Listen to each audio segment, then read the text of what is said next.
All right, and a pleasant good morning to you from Tony'sPicks.com. This is Ramon Scott. Welcome to Night Moves here for Tuesday, March 3rd. We got a lot of sports going on for Tuesday, March 3rd. Depends where you want to start. Huge NBA, NHL cards. Can we kick any of the teams out of the previews for being inept and not playoff bound? It'll be hard to figure out if we can. And college basketball. I think conference tournament season actually starts tonight. We had that play-in game on Monday, and went according to plan, I'd say. But we do have conference tournaments beginning too. Should we preview those, or should we just go over all the SEC games, all the mediocre SEC teams, and decide which one of them is less worse than the other one, while the little guys battle it out for their one little spot? I mean, is Bruce Pearl tone deaf what the fans want to see when it comes to what are we going to have to do? Make it 128 team? Shh, watch out. That's coming next. We'll see. We've got first four ins, first four outs. All those teams are SEC teams. The first four in. Yeah, no, there's some Big 12 teams in there too, Mountain West, whatever. But it seems like we're arguing about which SEC team is going to not make it in case Miami of Ohio loses, because no one's going to want to see, 8th, 9th place in the SEC, 17-15 instead of 33-1 Miami of Ohio. Am I right? All right. Well, maybe hopefully it'll all work out. Miami of Ohio's got another game tonight, and they won't lose, I don't think. But what do we want to preview? What do you guys want to hear from with tonight's card? Because it's Tuesday, and this is not your typical Tuesday. They're starting to cram the games in here so we can get to conference tournament time here on Night Moves. Thank you for joining me here tonight live from Las Vegas. And let me kind of get the color. Let me get the theme. Let me set the mood here right now. I'm watching replay of women's collegiate golf. Where's the sports right now, huh? Don't worry, the World Baseball Classic is coming up. We'll have sports in the middle of the night here for a few nights anyway, with some of the matchups. USA versus Brazil. Okay. I mean, who knows? Well, the USA will be more in prime time, but I'm just saying that's an opponent theirs. We saw them talking about, don't sleep on Brazil. They've got the other Bichette brother, and maybe we should kick him out to Brazil, huh? He's already played. Bo Bichette's played for Brazil already.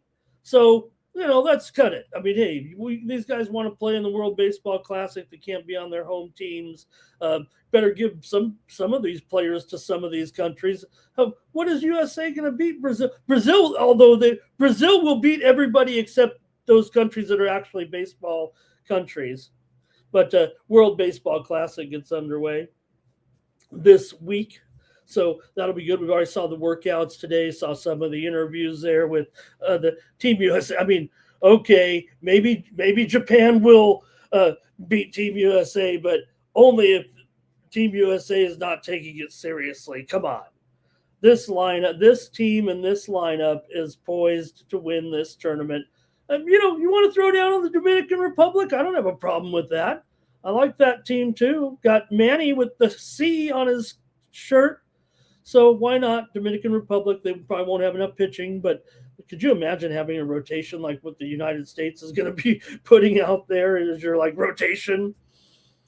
Let me hear from you guys in the chat. Hello, everybody. Thank you for joining us here on the Tony's Picks YouTube channel for Night Moves with some great sports, man. Here, what else is going on in the world of sports here? We saw the trade this morning, right, of breaking up Montgomery Gibbs. Hey, you want to be traded? Sometimes a guy wants to be traded, and then him and Haw and they kind of decide, should we trade? They just traded him. You want to be traded? Sure. Why would you want to? Okay, Houston's got a nice growing team too. Why would you want to leave the Lions? Hey, maybe you want to be a star, but we're ready for World Baseball Classic. I'm ready. Joe Musgrove is going to get the start versus Great Britain. I want to see how Musgrove looks because I'm worried about Joe and his season with the Padres. But hey, that's our guy. That's our guy out there, Josh. That's our guy. He's going to get the start here on Wednesday. And against Great Britain there. I think that's the matchup. I hope I have it right there. I kind of looked at I was looking over the rosters and the schedule. I was actually doing my due diligence here this week. So I think that's actually it might be. Is it a preseason game? Because USA opens. I think they open against Brazil right on Friday, and that they play Great Britain in a tune-up game. First, I think the first game is actually Chinese Taipei in Australia on Wednesday at 10 p.m. Eastern, 7 Pacific. We'll come back on Thursday with a game in the middle of the night, Czechia and Korea at 5 a.m. Eastern, 2 Pacific, and then Australia and Czechia come right back the next night and play. It's not a doubleheader. They're playing, in about a 19-hour span there, I think. Down there. And then Friday, it really kicks in, and you want baseball around the clock, you almost get it from 5 a.m. Eastern. There's a little break in there, but then you get games rattling off in there. Not only that first game, 5 a.m. Eastern on Friday, Japan and Chinese Taipei. Certainly sounds like it has some intrigue to it. Other games on Friday, Cuba and Panama, Netherlands and Venezuela. Remember, Netherlands are always a tricky team. You got some really good players there. Venezuela, of course. Let's face it, they're a baseball power, no matter where you want to look at it on what's going on in the world. Mexico and Great Britain, Puerto Rico and Colombia, Nicaragua and Dominican Republic, USA, Brazil, and then Chinese Taipei and Czechia. They're playing at different locales around the world to get things started. So looking forward. The World Baseball Classic. Got better in these preseason games. Come on. They can get ready. They don't have to be. Just don't get hurt, I guess. Saw some of the aces in there. Saw the nationally televised game today with Framber Valdez in there. 3 innings, no runs versus the Braves. That looks pretty good.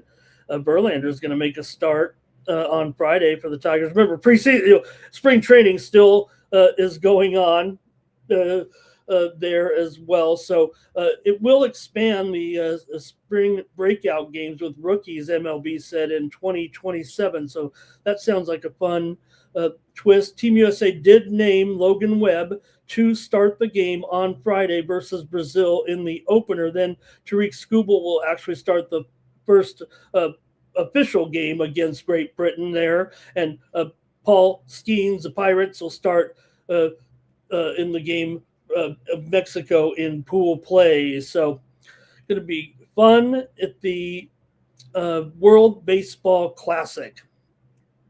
All right, let's look at who's here, who's in the chat, who's ready to talk sports and sports betting with me here on Night Moves. Jimmy Two Shoes ready to go. And Mr. Weskers is here as well. I want to say hello to Nathaniel Johnson in the chat. Nice to see you in the chat there, Nathaniel. I don't think we can put your comment on the screen, but I do appreciate it.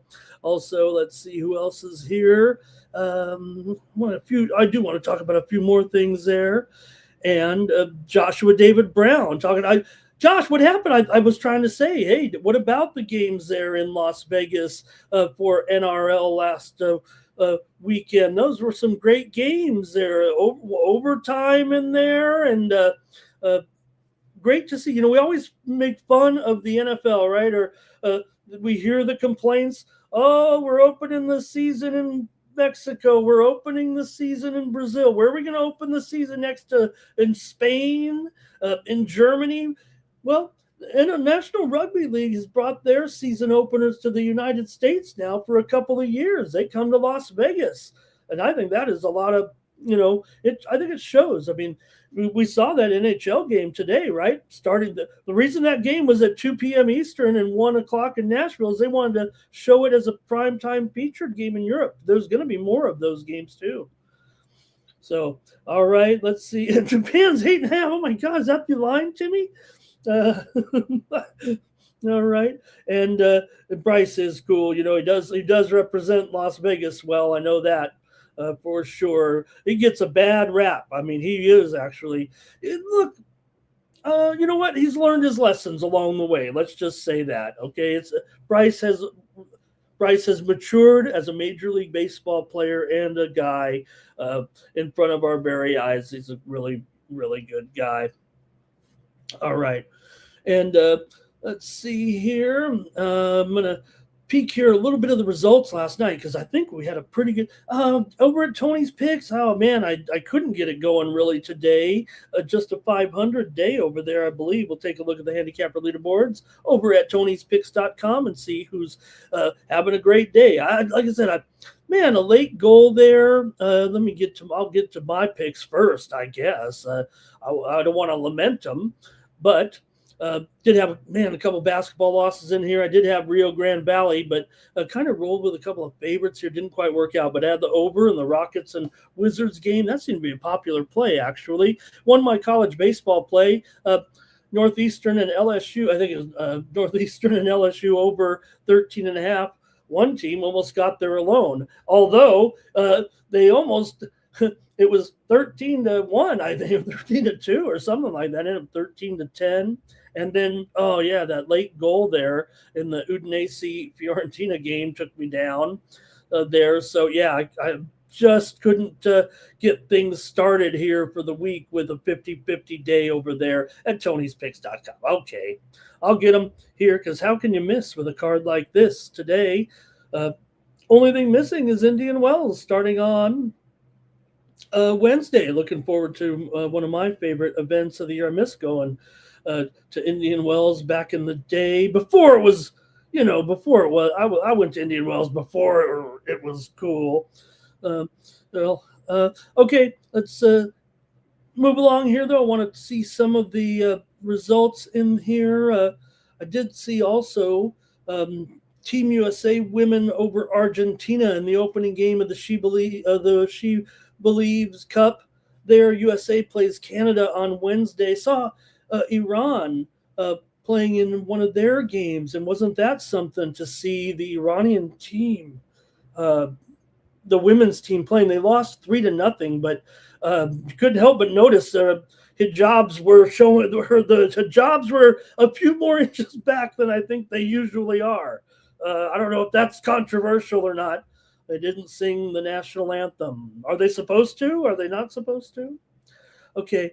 Hey, NBA, we had some winners here yesterday for sure on the show last night. We had Houston Rockets here on Night Moves. They didn't get it done, but I did have the premium pick winner there with the Rockets and the Wizards.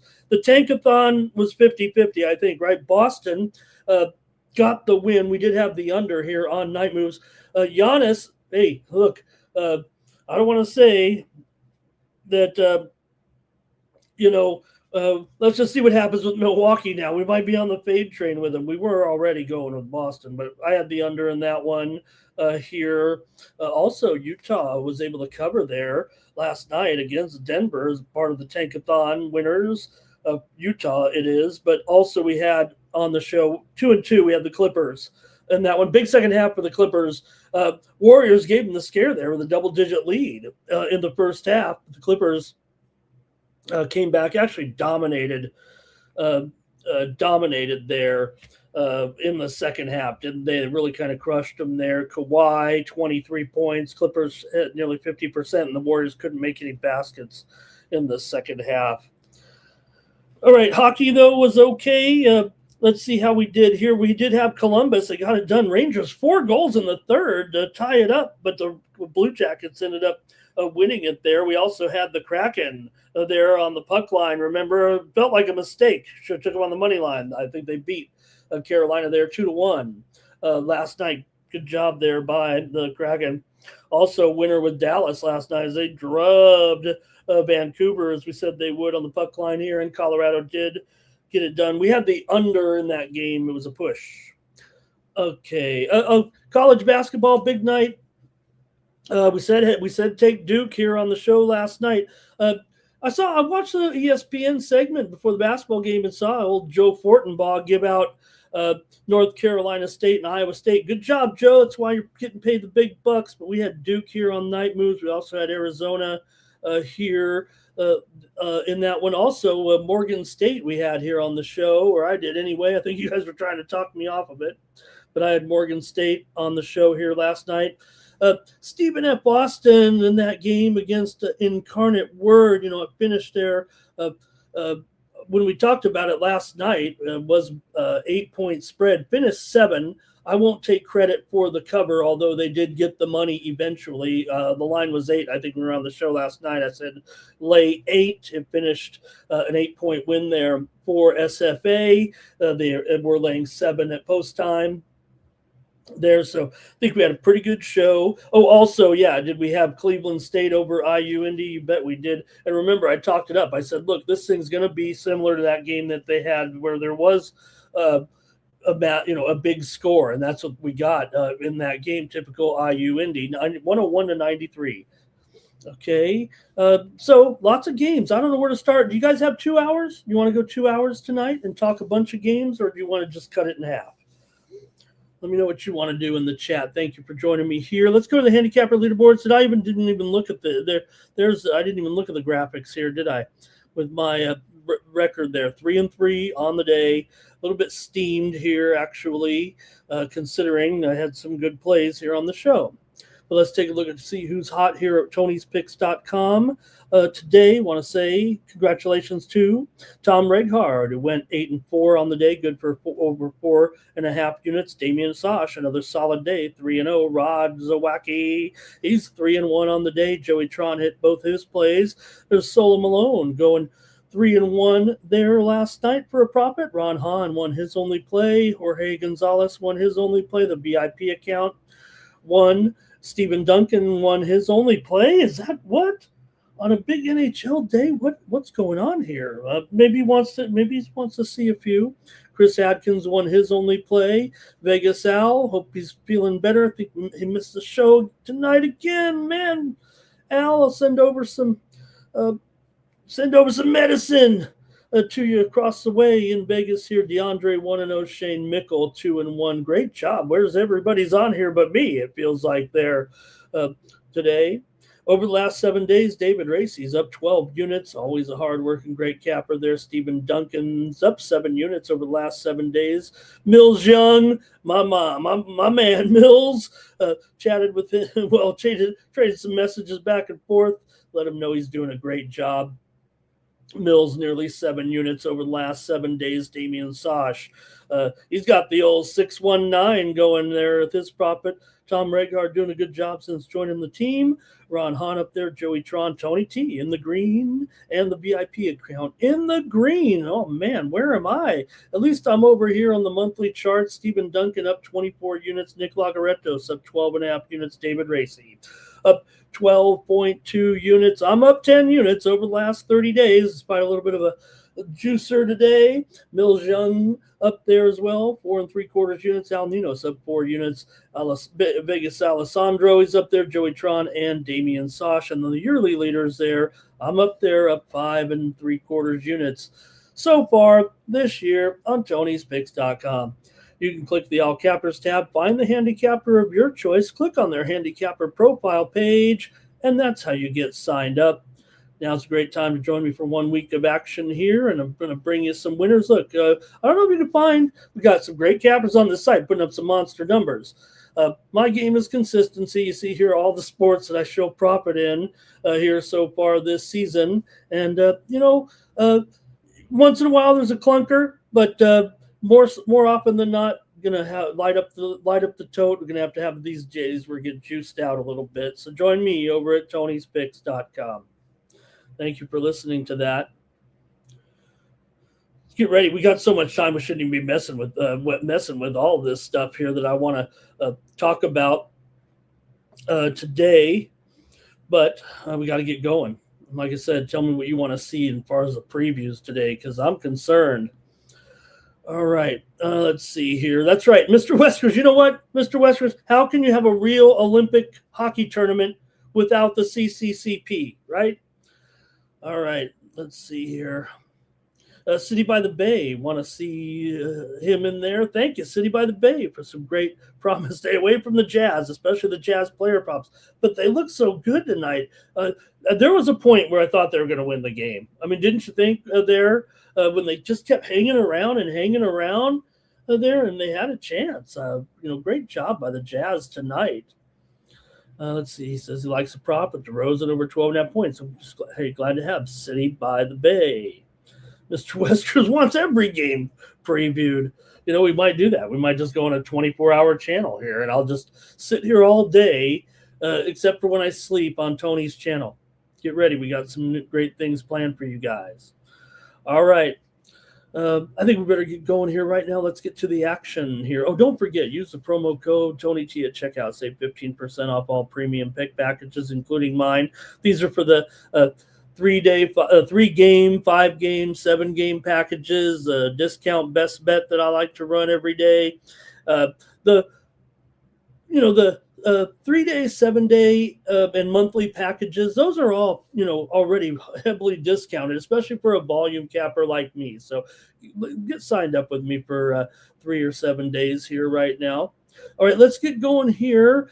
Look, we're still going to include the Charlotte Hornets here right now, no doubt about it. I mean, they're the team that's hot and continue to move up the charts. Like I said, I found it hard to really think that any game today in the NBA or NHL were teams with both teams kind of eliminated. I mean, even the Panthers and the Devils in the NHL, I mean, I guess if the Panthers are done, they're done. Both teams are in last place. I still kind of want to give the Panthers a chance to catch fire, but maybe that would be the one game in the of the slate, of both slates, that maybe you could skip because we got so many games to cover. But let's just see how we get along here and see how long it takes. We got Dallas here at Charlotte. I mean, we're going to cover Dallas here. I mean, we're going to cover the Hornets here for sure with the way they're going. I mean, these guys are coming on fast still here in the Eastern Conference. There's plenty of time left. They're currently just 2 games back of the Miami Heat. They're going to get a chance to extend their winning streak here against the tankathon Dallas Mavericks here. And also, don't forget maybe the underlying theme or the underlying story is the fact that, well, Con Kneppel is, completely, we talked about, Kneppel here and, him being the rookie of the year now. I think he's actually down to 1-2 odds. Is he minus 200 yet? Talking about Con Kneppel, Cooper Flagg is not the rookie of the year, unfortunately, mostly because he's missed these 10 games in a row. He's actually got a little bit of an improved status here. I think he's upgraded to doubtful. I don't think he's going to make this lineup, but he is nearing his return. Mr. Wesker's favorite, Klay Thompson, is questionable. PJ Washington questionable. Marvin Bagley questionable. Najee Marshall is out. Caleb Martin is probable. For the Hornets, Kobe White's out, but that's it. I mean, they're healthy as can be coming in pretty much. Charlotte's 39-22 against the spread this season. They've covered pretty much every game here, 9-1 in their last 10 games against the spread overall. They're 18-11 against the spread at home, 13-6 against the spread as a favorite. The Dallas Mavericks are 11-16 against the spread on the road. They are 21-19 as a dog, but it hasn't been good of late. They did cover against OKC the other night, despite the fact they lost by 13 and only scored 87 points at home. They still were, not in it. But they did cover. For Charlotte, though, here, I mean, they've won 4 in a row. They're covering everything in sight. 7 straight covers here right now. Dallas is just 2-6 against the spread last 8 meetings with Charlotte. Charlotte's gone under in 7 of their last 8 and 7 of their last 8 at home and 13 of their last 19 overall. Charlotte's 9-20 to the under at home this season, and Dallas is pretty much a strong under as well. 27-33 to the under, 12-15 to the under on the road. Dallas has lost 14 of 18 on the road, covered 4 of their last 6, however. But again, they're the tankathon team here, so you think that Dallas can get the money here. The send out was like 9.5, and it's already gone up to 12.5. Most of the books open at 11.5. So let's see what you got. But I'm just adding it to the.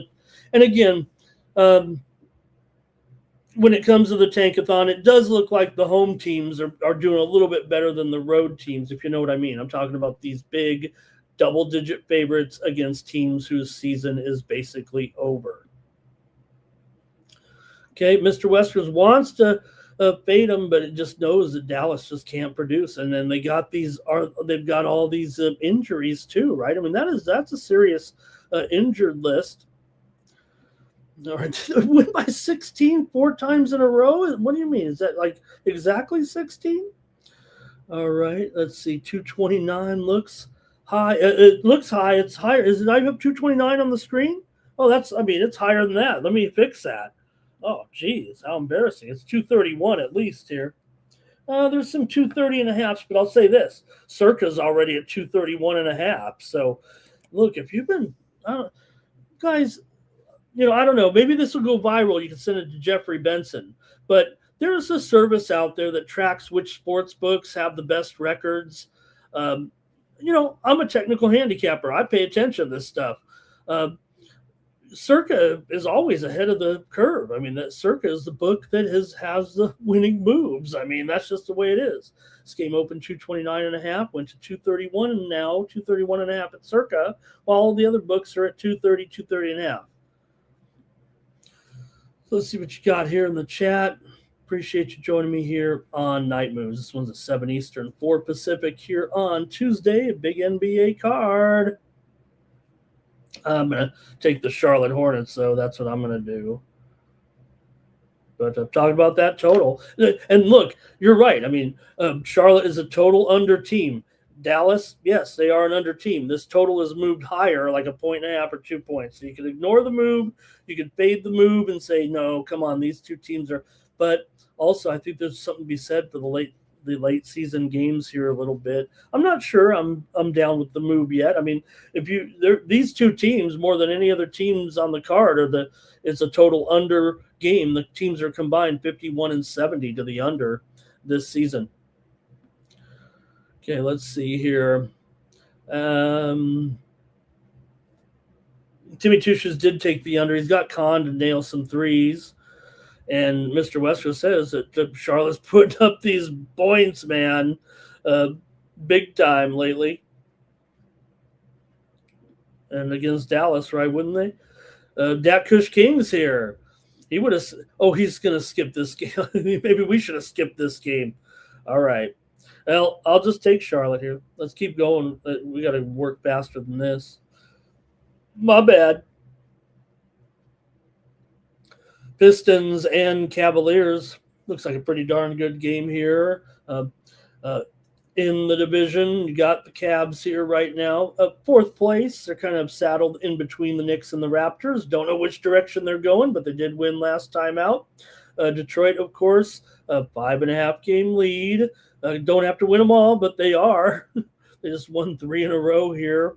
Over OKC, Cleveland, and Orlando. Some pretty good wins. They covered against Orlando. They didn't against those decent teams. They lost to the Spurs, so they played some tough games here of late. Cleveland, meanwhile, just beat Brooklyn, but they couldn't cover. They struggled to win that game. They lost to Detroit, but got the money just back on February 27th, as we mentioned. It was 122-119 in that one. The Pistons got the win, but they were favored by 8.5, so the Cavs got the money in that game. Here it's virtually a toss-up right now. Maybe the Pistons, I'm going to move them at least to 1.5 here, maybe even 2. Pistons are probably 1.5 or 2 here right now, and the total is indeed 227. Cavaliers are 8-5 against the spread as an underdog, which, we bagged on these guys all year for being bad against the spread, but you know what? That's better. That's better. Cleveland, though, just 12-19 against the spread at home. Detroit, oh man, I really messed up that graphic. Detroit 17-11 against the spread, 22 and 26 is a favorite, but more so 21-7 straight up. God, I'm a stickler for these graphics. Okay, I don't have a fancy graphic maker like Tony does. Okay, so I still got it wrong. I mean, it's got to be perfect. There we go. So Detroit 21-7 straight up on the road. Cleveland 20-11 straight up at home. The teams also played back in January. Detroit won at Cleveland, 114-110, and Cleveland, I think, won the first meeting of the season early in the season. So see what you got here. This total, though, has kind of moved lower. It was 228, 228.5, and these two teams are, I think these are more so under teams.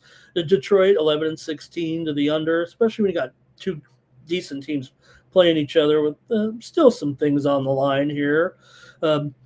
But Pistons 11-16 to the under on the road, 20-27 to the under as a favorite. Cleveland 12-19 to the under at home. Let's hear from you in the chat. That's what we do here on the show. We like to show the plays of the chat, get a feel for what the chat pros think. Detroit's covered 6 of their last 9 overall. They've lost 13 of the last 16 meetings to the Cleveland Cavaliers. Cavaliers haven't necessarily gone anywhere, right? It's just Detroit is in having this great season, and the Cavs have had injuries here. They've made a deal. What can you say about James Harden though in that game the other night? He's playing with, I think it is a broken thumb. Now some thumbs are broken more than others. I don't think the thing's not sticking out the wrong way like when I got my hand broken in a touch football game, and it's sticking out the wrong side. But Harden the other night with that miraculous performance, actually 22 points, 8 assists, 9 rebounds with a fractured thumb. So I think he's okay for this. I think he's in. I think he's going to play in this. Let's take a look here. Stewart probable. Oh, is Stewart probable from that suspension? Spider Mitchell's out with that groin injury right now, so that is going to be a little bit of a factor here for sure. Dean Wade questionable for the Cavs. So, but still, Mobley's been back. Hasn't looked that great, I think. 12 of the last 15 games between these two teams have gone under. They might be going over a little bit here of late, but, when you got two solid teams knowing each other, it just feels more like an under to me right now. Yeah, they did go over the other night in Detroit, but I'm going to take the under here in this one with Detroit and Cleveland. Let me go to the chat here in this one. How are we going to make it through when I've got to talk so much? Okay, here we go. Mr. Weskers, I wish this were only true, but right now I'm all upper body. I've got to do better on my treadmill. I'm ignoring the treadmill for the chair Tai Chi. I'm doing the chair Tai Chi at my age. All right. Here we go. Harden to go over for his assists. Mr. Wester says Knicks Pistons final. Cavs money line for Dak Kush King. Nobody had any picks in that game, huh? Wizards and Magic here. NBA action for Tuesday. Yeah, we're going to still be on the Magic games here. And they've got another tankathon blowout here, looks like, with the Magic. Are they good enough to get it by 15 or 16? Really, if this were like, a few months ago, it'd only be about 11.5 or so right now. But I think it's going to be hard for Washington here to score. What's the total right now? Is it still 220? It is 228 here. Okay, I'm a little surprised by that. Of course, Washington continues to struggle right now. No end in sight for this team here. Washington, when they would, no idea when they might win again here right now. They've lost 5 straight, lost 11 of the last 12 games to the Magic. They've also gone just 3-9 ATS in the last 12 against Orlando here. Magic have failed to cover in 4 of their last 5 games at home, but they are 4-2 ATS in their last 6. Washington actually won a meeting between the two teams back in January at home, 120-112 as a 7.5-point dog in an upset. Orlando won a regular season meeting so far here in back in Washington, 125-94, covering as a 9-point road favorite. 5 of the last 6 meetings between these two teams have gone under. Washington's gone over in 10 of 14. These two teams are not great spread teams, neither one of them actually. But again, we're in the tankathon a little bit for me, so probably just going to lay it with the Magic here and hope they get the blowout. They're, certainly have plenty of motivation right now. They're in 7th place. They are a game and a half clear of the Atlanta Hawks, 2 clear of the Hornets here, but you want to keep winning right now when you have a chance if you're the Orlando Magic. Go quickly on this one here. Anybody in the chat interested with this matchup? All right.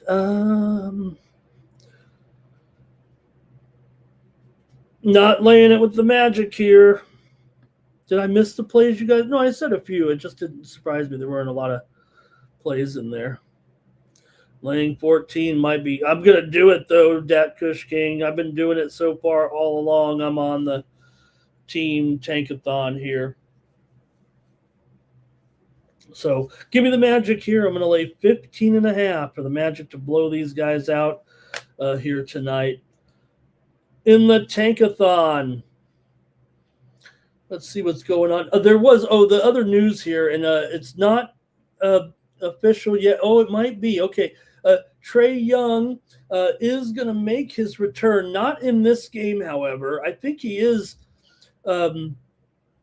either eligible for return and not going to play, or he's not eligible for return until, I'm not sure what the deal is. But I don't think he's playing in this game, but he will play finally for Washington on Thursday against the Utah Jazz. That was announced today. I saw that.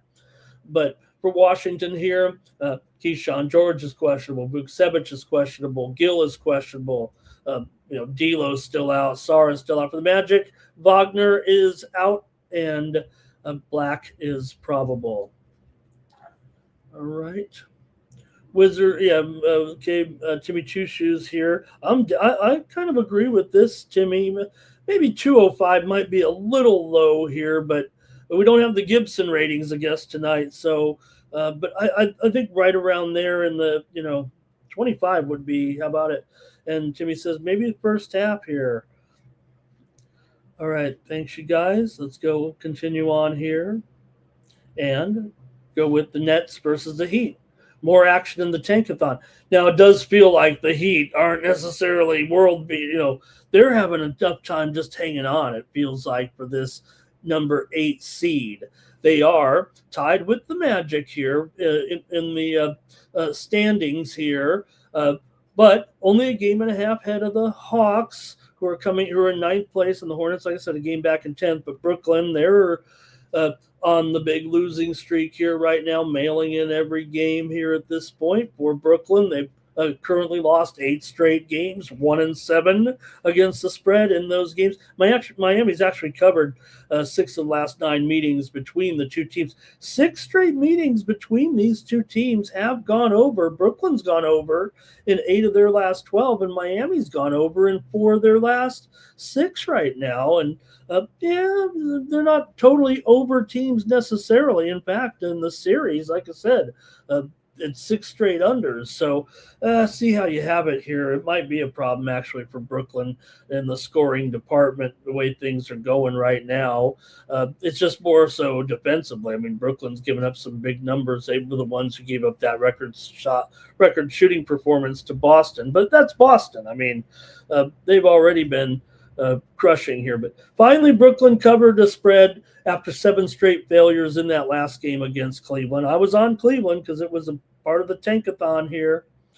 And for Miami, they're coming in off of a win over Houston. Did a great job there. Before that, they had lost to Philadelphia and Milwaukee, so it was a little bit of concern. But look, they've still had some good wins. I mean, they blew out teams like Memphis and Atlanta, which certainly the Nets not as good as Atlanta is right now, and Miami needed that game against Atlanta. So all right, Miami's 16-13 against the spread at home. Brooklyn 12-18 against the spread on the road. Let's see what we got here. It's going to be Dak Kush King likes the Nets plus those points. Maybe Mr. Weskers could get to Miami here. And Timmy says, if they can't beat the Nets, who are you going to beat? Can the Heat score 130 here in this one? Yeah, I guess they're scheduled for about 120, right? But I do think they can get it. Jermaine's got Bam for the double-double. I'm just going right back to the tankathon here, and I'm laying it with the Miami Heat in this one.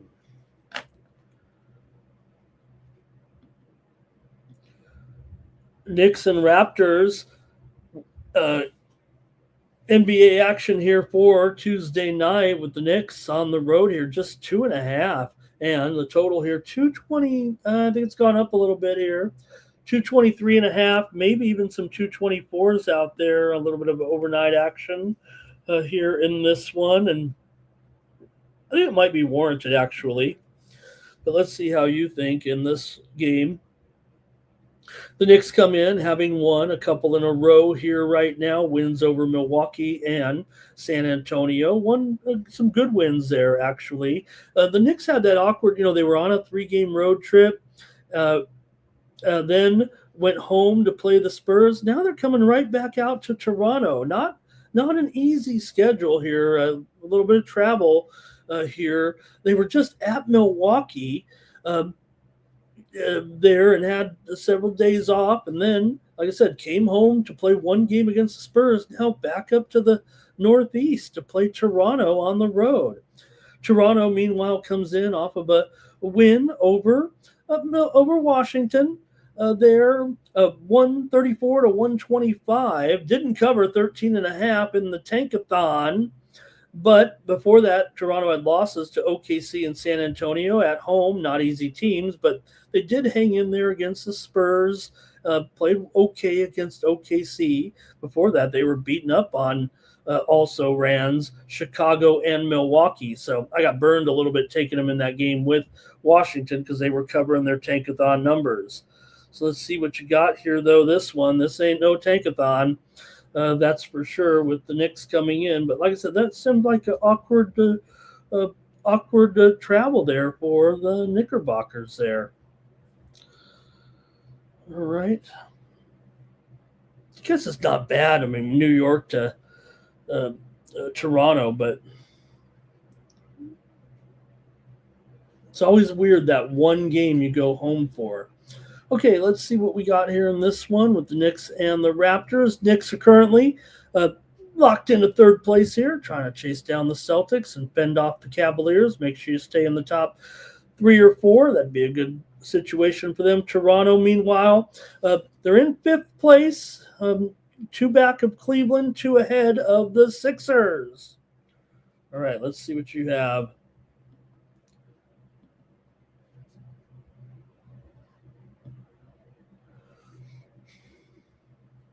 Okay, Timmy Two Shoes on the Knicks here, and Dak Kush King, he knows if anybody knows. He said, look, the Knicks still own the Raptors. No matter how you look at it, they've won every single game, no matter where it's been played in this series of late. That's what I'm worried. The only thing that has to be considering is this awkward travel spot. But not only have they won all these games against the Raptors, Dak Kush King knows the Knicks have also covered the spread in every single one of them. They own this team. Knicks are 4-1 straight up in their last 5, 12-6 against the spread their last 18. Toronto has covered 6 of 9, but lost 7 of their last 10 games at home.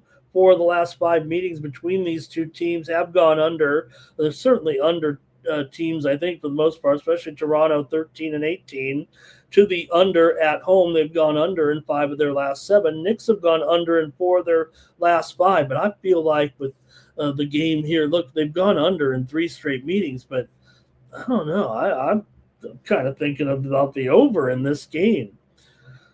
Okay, let's see, though, here. Let me go to any more in the chat? I'm worried here. BI, 6+ rebounds, cash money, says Jermaine. Knicks to hammer the Raptors again, says Timmy Two Shoes. Right? And how many, even especially when you go in on the road. I mean, we know the Raptors are, look, it hasn't been good at home for some reason this year. I think it's a cliche to just say, oh, the Raptors at home.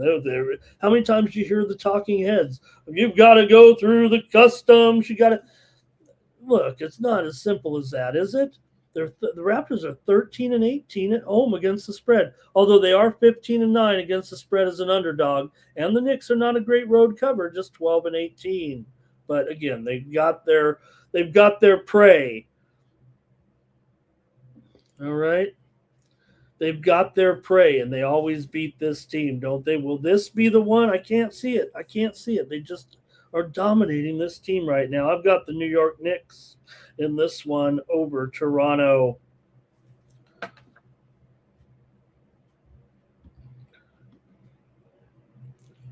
All right, we're back to the Tankathon again.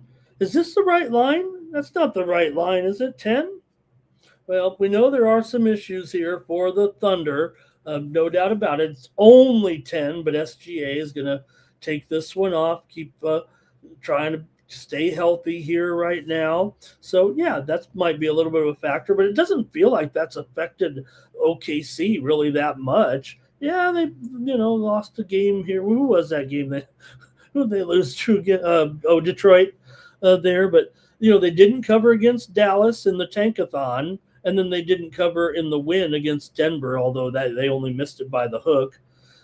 They won against Toronto. They won against Cleveland. They're still an okay cover. And we know Chicago, it's just been, they've quit. Nobody likes to be called a quitter. I know that. Carlson is out for the Thunder. A.J. Mitchell out still here. Hartenstein out. Guard Jalen Williams is out. There's a lot of guys out here for OKC. For Chicago, Simons is out. Patrick Williams is definitely out here right now. Jalen Smith, he's not going to play still. So they've got issues. And they've also had, they had guys go out, remember, a few weeks ago who were out for the rest of the season. So probably missing half a dozen regulars. So just a matter of what is, OKC, committed to do in this one. The Bulls are done there, even though they're, in 12th place. They're already 7 games back of 8th place right now. Thunder, meanwhile, still trying to hold off the Spurs, although they did increase their lead from 2 to 3 games. See what you have here in the chat with this one. I'm probably just going back to the Tankathon. Oklahoma City, though, 7-0 against the spread. Their last 7 meetings against Chicago. Chicago just 2-10 against the spread in their last 12 games overall. They've lost 11 of 12. OKC 6-3 against the spread. Their last 9, they've gone over in 4 of their last 5. 10 of the last 14 meetings between the two teams have gone over. But Chicago's 12-21 to the under at home this season. In the chat,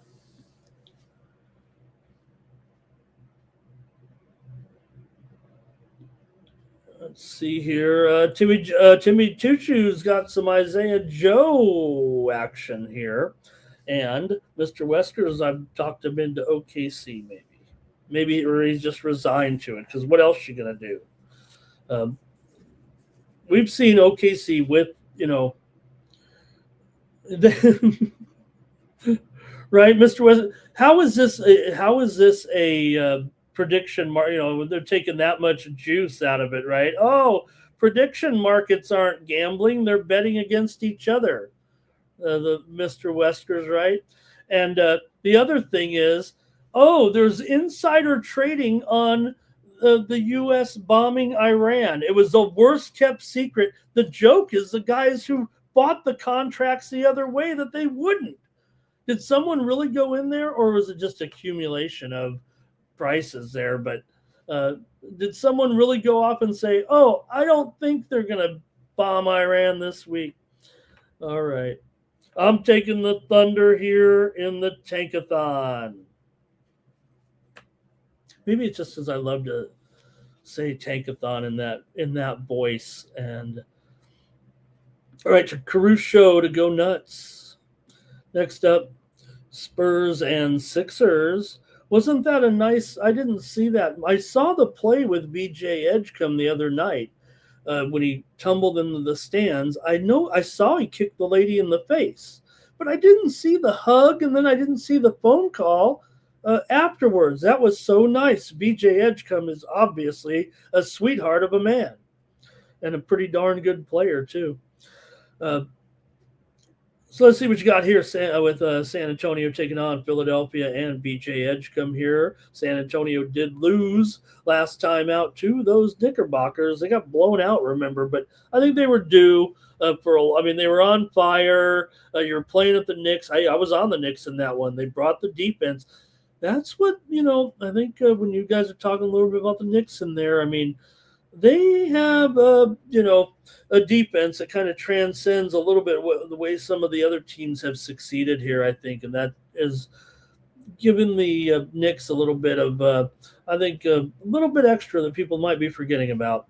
Anyways, I'm trying to talk about these two teams. Philadelphia comes in here off that loss to Boston, 114-98. They were also due for a loss. They're going into Boston as a big underdog. I took the Sixers because they've been such a good road dog. They actually were kind of in it there, and then Boston pulled away in the final minutes. They were still going to cover, it looked like, but they put some extra points on the board there at the end. Is this total really 231? I think it's gone down, right?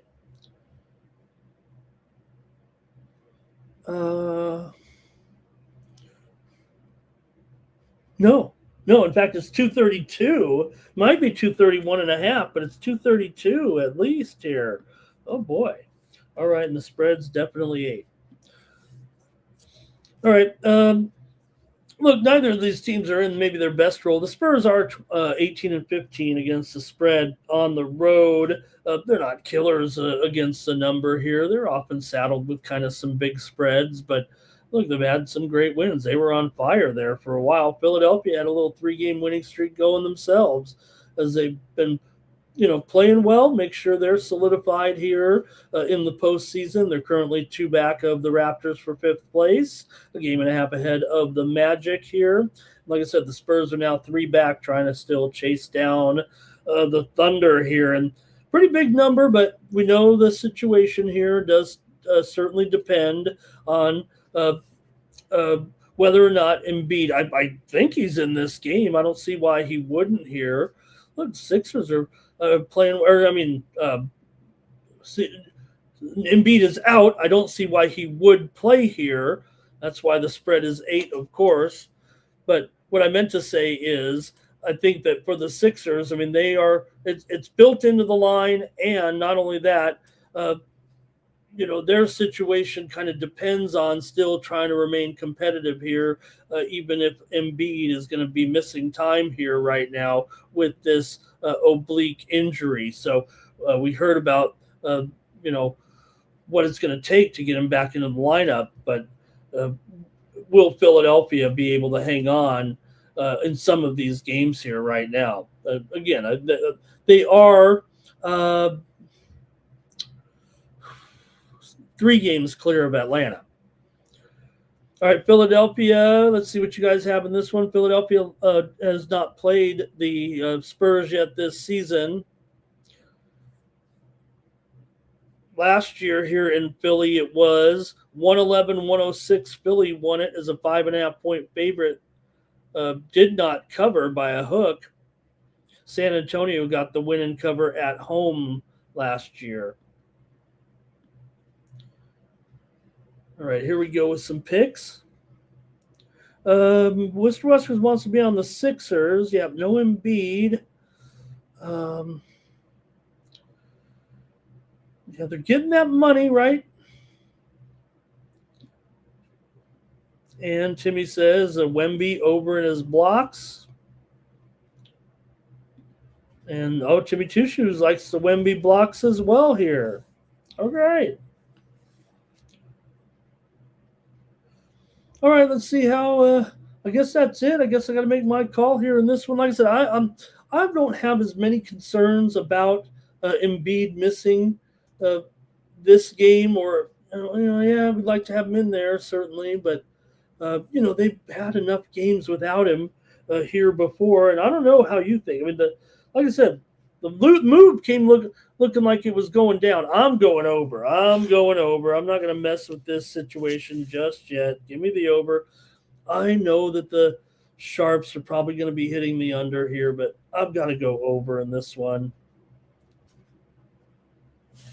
I don't even know if I have enough proof here that it will go over. Philadelphia's had some overs here of late. Philadelphia's also won 8 of the last 9 meetings at home between these two teams, although San Antonio's covered 4 of the last 6 between the two. San Antonio's definitely been an under when they're favored, 18 and 25 to the under. They've gone under in 4 of their last 6. 4 of the last 5 meetings between the two teams have gone over.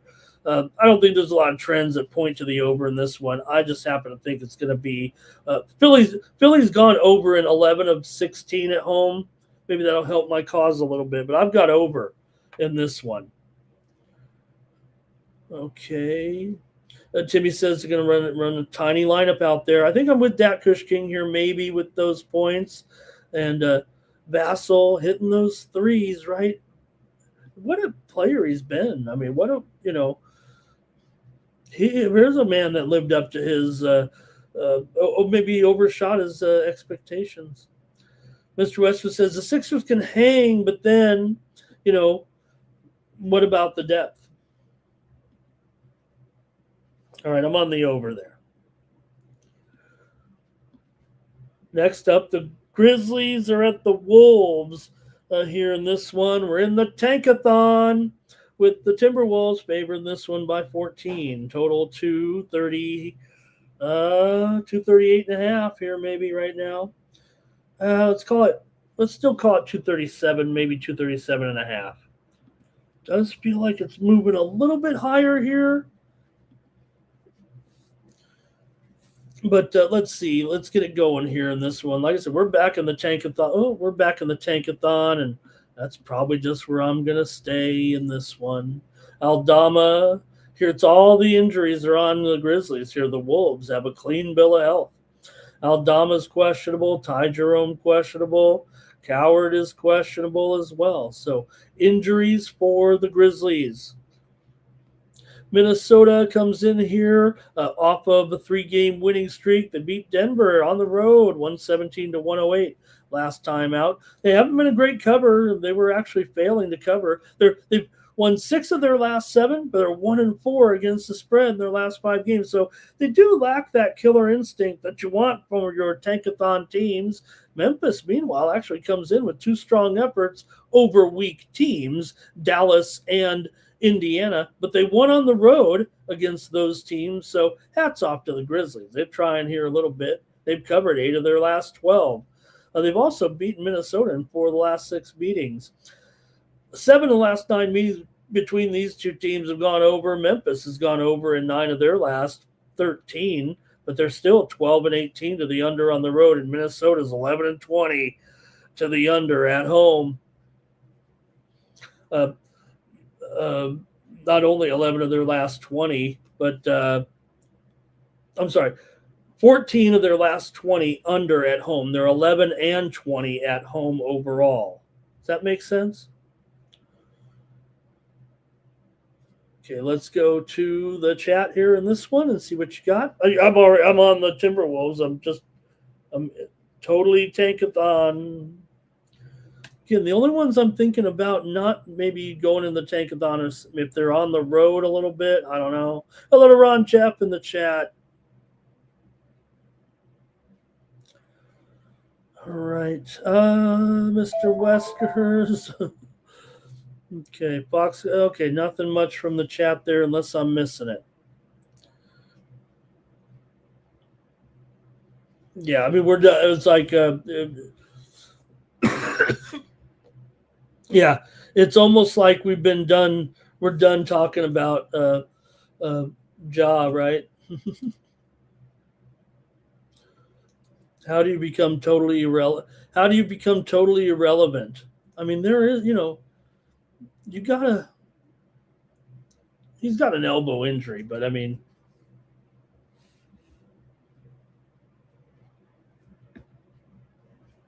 okay. Here we go. Next up. All right. Well, we are in the tankathon here with the Pelicans and the Lakers. We did see everyone's favorite daddy, Zion Williamson. I believe he is going to be back for this game. Um, let's see what the official status is here for Zion Train. Questionable here, so we'll see actually if he gets in here, and we'll see if the Lakers are ready to go full bore here. I think they are expecting a full lineup. I think there's not many injuries in this game at all. Amazing how everybody's healthy at the end of the year, kind of. Well, I guess some of them are, and some of them aren't, but. Lakers here are favored by, I think it's down here actually to 8.5 or 8. I think it's because it feels like Zion might be in this game. The move has kind of been on the Pelicans here overnight.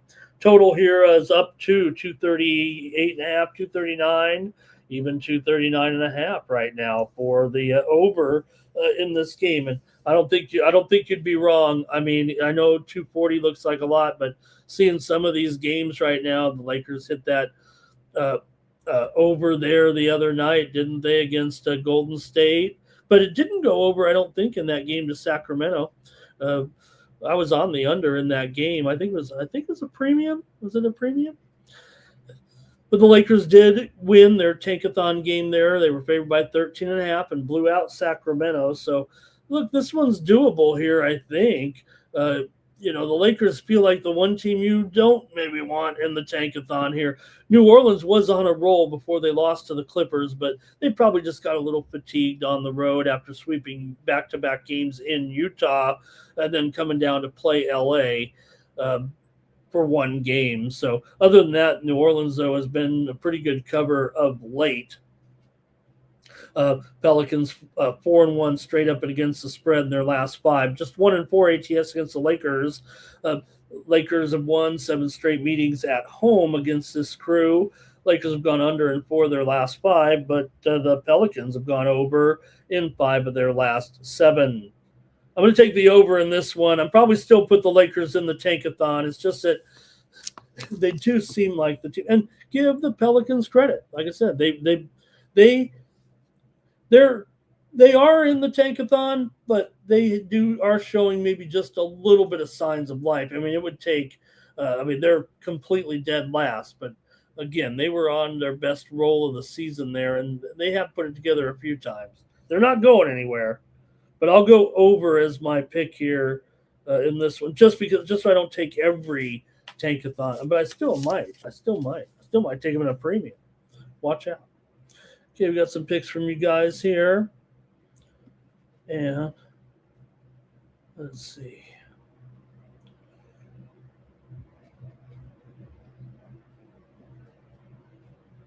Mr. Weskers wants to fade the Lakers. Yeah. Look, I almost am worried a little bit, but at least they did show against the Kings that they could get a blowout that they were expected to. Ron Jeff says go over. I'm going over, Ron Jeff. I'm going over. And Jimmy Choo says he wishes he could get Bronny's 2 threes there. But you know what? What about LeBron's daughter? She had the shot. Did you see her? Did you see her do the backwards shot there in warm-ups on Daddy-Daughter Day? And she had a little jumper also. But you know what? She's a volleyball player. Mrs. James said, let's put her in volleyball, LeBron. I'm done with basketball. I don't know. She likes volleyball, Ron Jeff. She probably, who you don't know. She's just still a young tall lady, and I mean, still like a teen, not even early teens there, but you got to wonder how tall she'll be, right? I mean, come on. Okay, here we go. One more here. Suns and Kings. And we're in the tankathon here with the Suns. And yeah, the Suns, they're in right now in seventh place here, 3 games clear of the Warriors, 2 games back of the Lakers currently.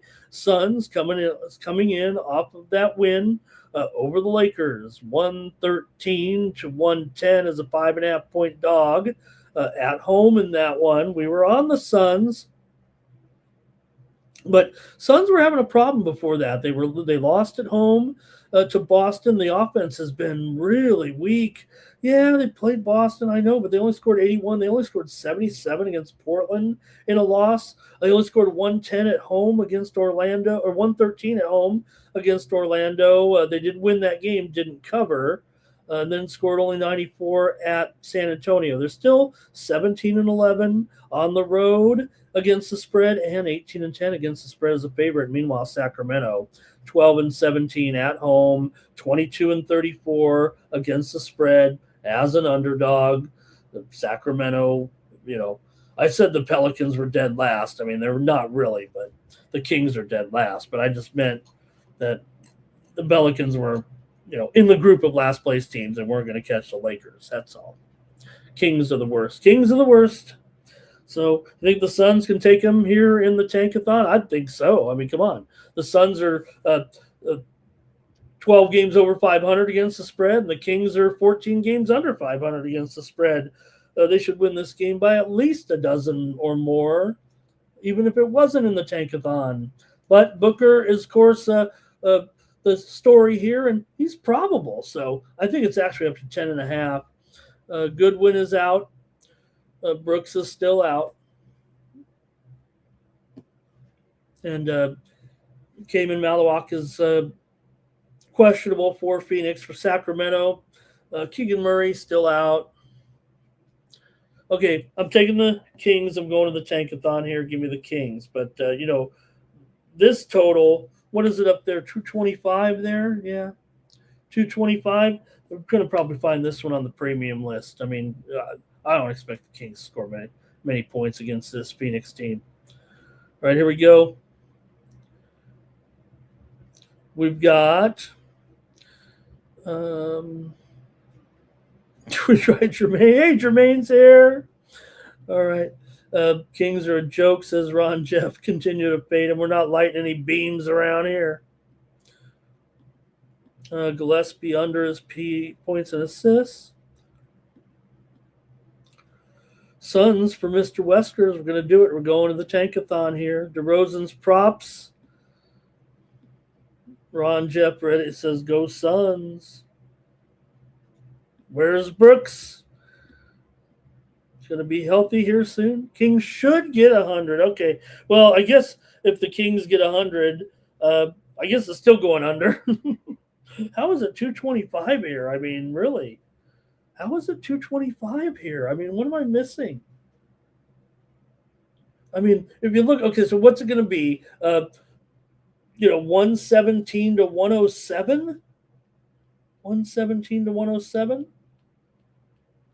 I think it'd be like 115 to 95. All right, that's it for the NBA. We got so much to do here. We got to move on. Let's go to college basketball here tonight. There are so many games. I don't know where to go. What do you guys want to do? Let's just, there's so many important games here with some of these. We got to talk about every SEC game, you guys. If we don't, we obviously don't know what we're talking about.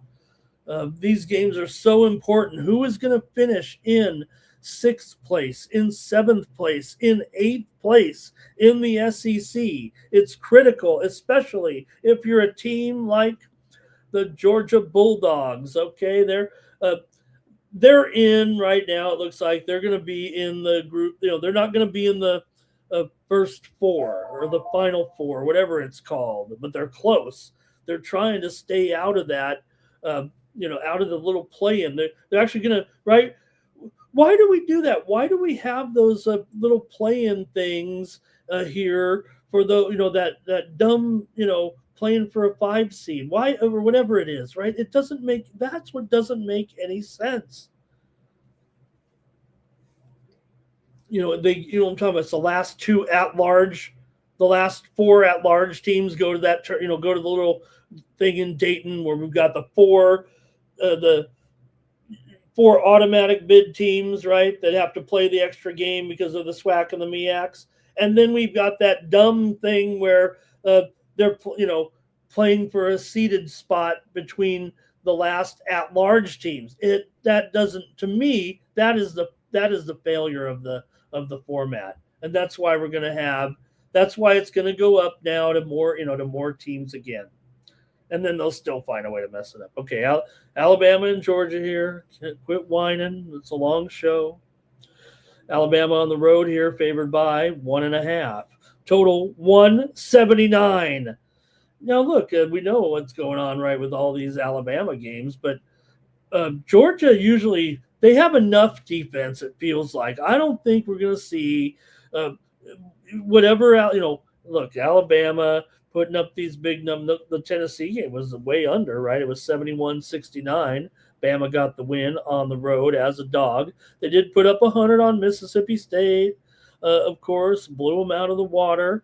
That Arkansas game, that was double overtime when they scored 117. Alabama's 7-4 against the spread on the road this season, 8-11 against the spread as a favorite here. For Georgia, meanwhile, they come in here off of a win over South Carolina, 87-66. Before that, they lost to Vandy. Beat Texas, though, beat Kentucky, lost to OU. Alabama comes in here on a winning streak right now and does feel like, I don't know. It looks a little shy here anyway.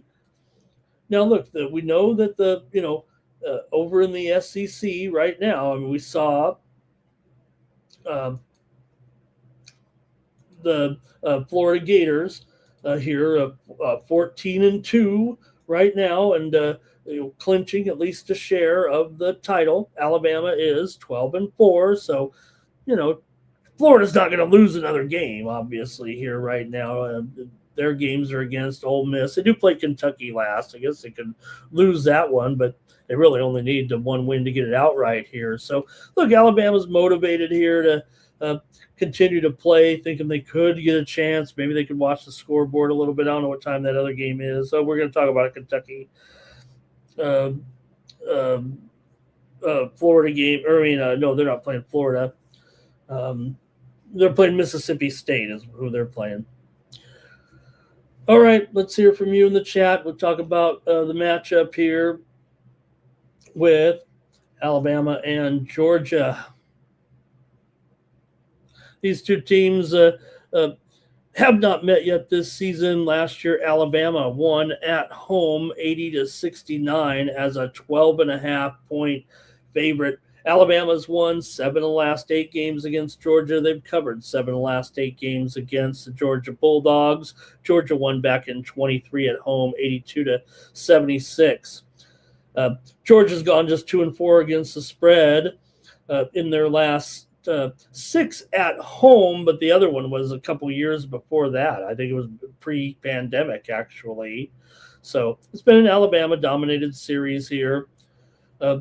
Let's see what you got in this one. Both teams are kind of over teams for sure. We know Alabama 8-3 against 8-3 to the over on the road. UGA 11-8 to the over at home. I kind of like the under, but I'm gonna take Alabama here to win and get it done against the Bulldogs. Give me the Crimson Tide or High Tide. Okay. Hey, want to say hello to Shaq is here, everybody. Hello to Shaq tonight. And Mr. Weskers does like Georgia here in this one. Jimmy Two Shoes does like it over. See, I'm going to the side. I'm taking the side, I guess, in this one. I kind of want to make a case for the under because Georgia games Georgia games at home in conference play. I know they're playing Alabama, so sometimes I just get caught up in that, I guess. And I'm just like, even, you know, look at some of these scores when Georgia's played. It was 159, 161, 167. None of these scores against Alabama. Now, I know this is a completely different year right here, right now, but usually when Georgia faces good teams, they kind of go into a little bit of a shell. Hey, want to say death by stone in the chat. Maybe, and you know what? I don't want to show his comment on the screen, but I'm not going to, disagree with him. Seems like they got a pretty bad front office in Washington. I want to give Sarr a big chance, though. I'm sorry he's hurt here at the end of the year. Maybe he just means Wizards Young because Trey Young's going to play here in a couple days. All right, keep it moving here right now. I'm taking Alabama, TCU, Texas Tech here. Like I said, I hope these games are okay by you guys. I'm just trying to pick out the most important games.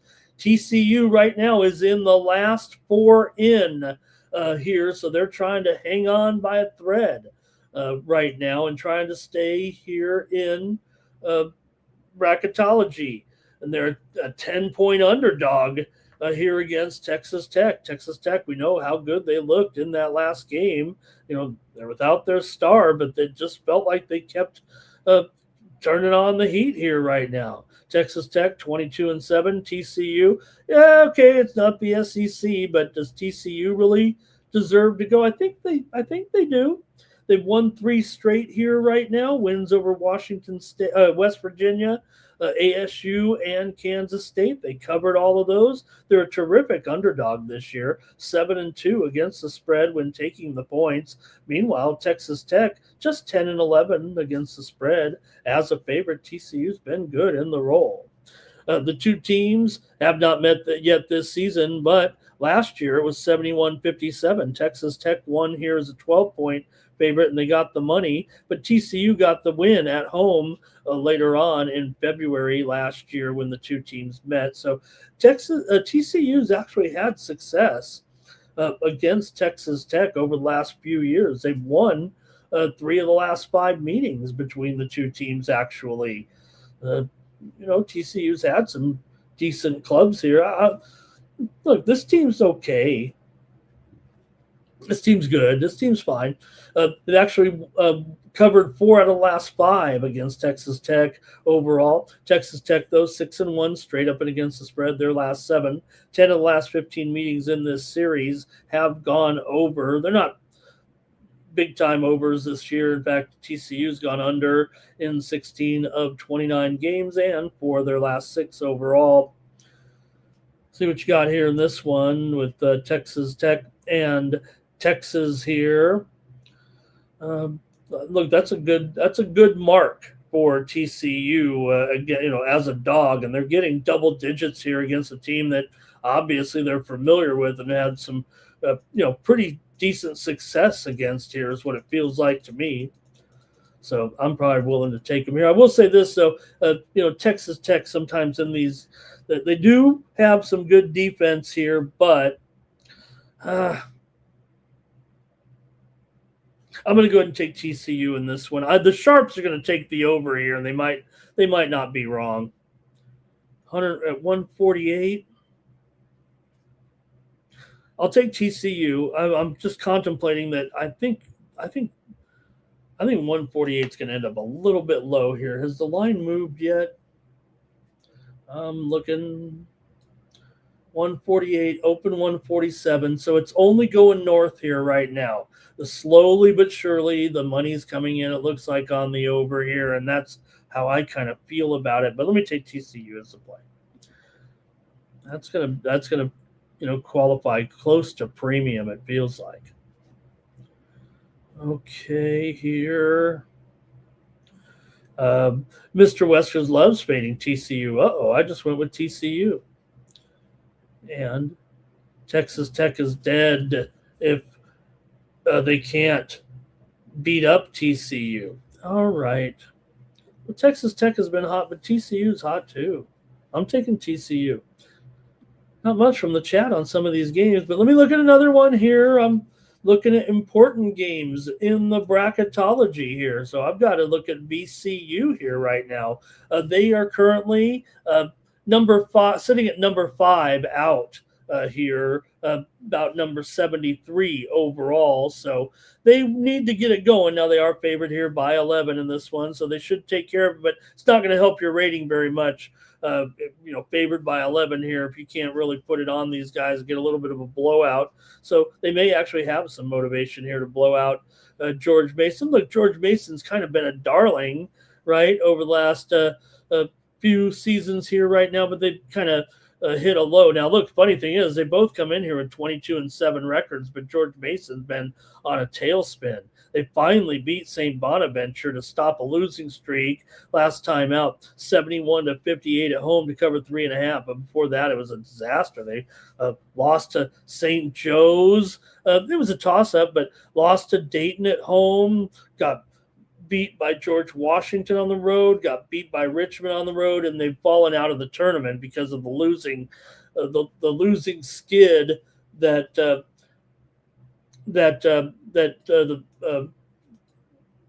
George Mason was on. I'll spit it out. So let's see what you think here in this one. George Mason and VCU. George Mason has lost 6 of the last 7 meetings against these two teams. Mason just 2-10 against the spread on the road in their last 12 games. TCU has won 11 of 12 covered 4 of their last 6. These two teams met in January, and Mason actually won 86-80 at home as a 1.5-point dog. So you got some revenge here. Like I said, VCU's kind of owned these guys. That was their first win for George Mason over VCU, like I said, in 7 games. So should be looking forward to getting a blowout here, but can they blow them out? I think I'd probably just prefer to go under in this one. I think these guys go under quite a bit, although this year the first meeting went over between the two teams. It was, like I said, it was 86-80 in that one with George Mason winning. VCU is 11-7 to the over on the road. Mason 6-3 to the over on the road. VCU 11-7 to the over at home. Mason 6-3 to the over on the road. The show would be a lot shorter if I could read my notes. I wouldn't have to correct myself. All right. Anybody interested? I think you guys have lost interest in college basketball here, waiting for the tournaments to start. Nobody, or just no one wants to make any picks with me. We got 4 dozen of you in here with me right now, so feel free to comment on the game here. Tell me what you like.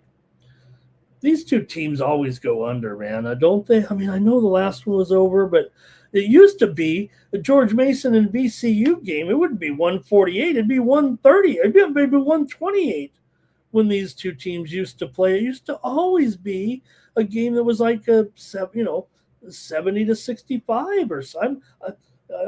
I know it's different here right now. These two teams are both pretty good. Funny how both teams 22-7 coming into this one right now, but the thing here with these two teams right now this season has been Mason's inability to do anything on the road. They're 4-5 straight up, 1-2 against the spread.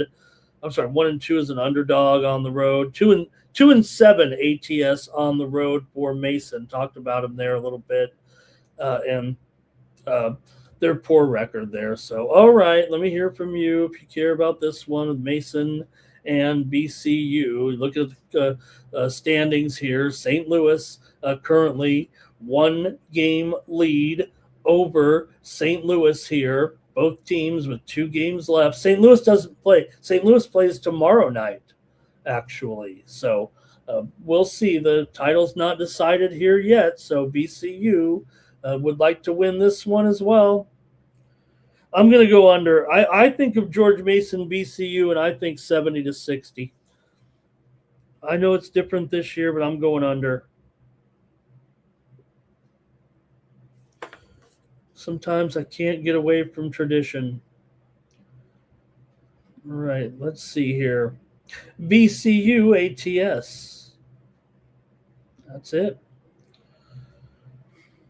Boy, I'm getting sad now. No one makes any picks with. Maybe it's my, hey, I've been playing the college picks on the show have been strong. I just can't seem to hit them in the premiums right now. All right, Kate, Kentucky is on the road here, taking on Texas A&M. College basketball action for Tuesday, and here it is. I mean, right, we're in the SEC. We're talking about Texas A&M. Now they are in the last four. They're going to avoid the first four here at this point, but like I said, you do want to avoid that extra game. That's where they stand right now. Here with Texas A&M, and they're actually favored at home in this game. Good matchup here. Kentucky comes in here 19-10, winners of two straight. Texas A&M is 19-10, losers of two straight. A&M lost at Arkansas and at home against Texas. They've been struggling here. UK, meanwhile, impressive wins over South Carolina and Vandy. Beat Vandy at home. They were they were a 1.5 point favorite, won by 14 in that one. UK comes in here, 18-14 against the spread. Texas A&M just 8-10 against the spread at home. These two teams met last year in Lexington, and it was 81-69. Kentucky got the win and cover. That was the last time they met. Total was 156 in that game. It landed 150. Texas A&M's 12-6 to the over at home this season. All right, let's see what you think here in this one. I kind of just, Texas A&M at home. I get it, 159. I mean, I know we've got, playing Kentucky here, but I don't know if I see this game in the 160s right now. Is Kentucky that impressive on the road scoring-wise that they're going to get close to 80 points here in this one? I know they scored 91 against Vandy, but really they were just in the mid-70s and maybe 80. They got 83 at Florida, but I mean, Florida putting up 92 on them. And that game was still only 175. I know this is 159. We're in a different area code, but all right. See what you guys have in this one with Kentucky taking on Texas A&M here, SEC action.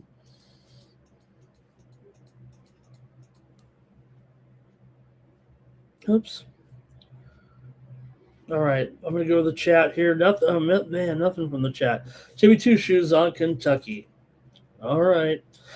Kentucky's covered 7 of their last 8 games right now coming in.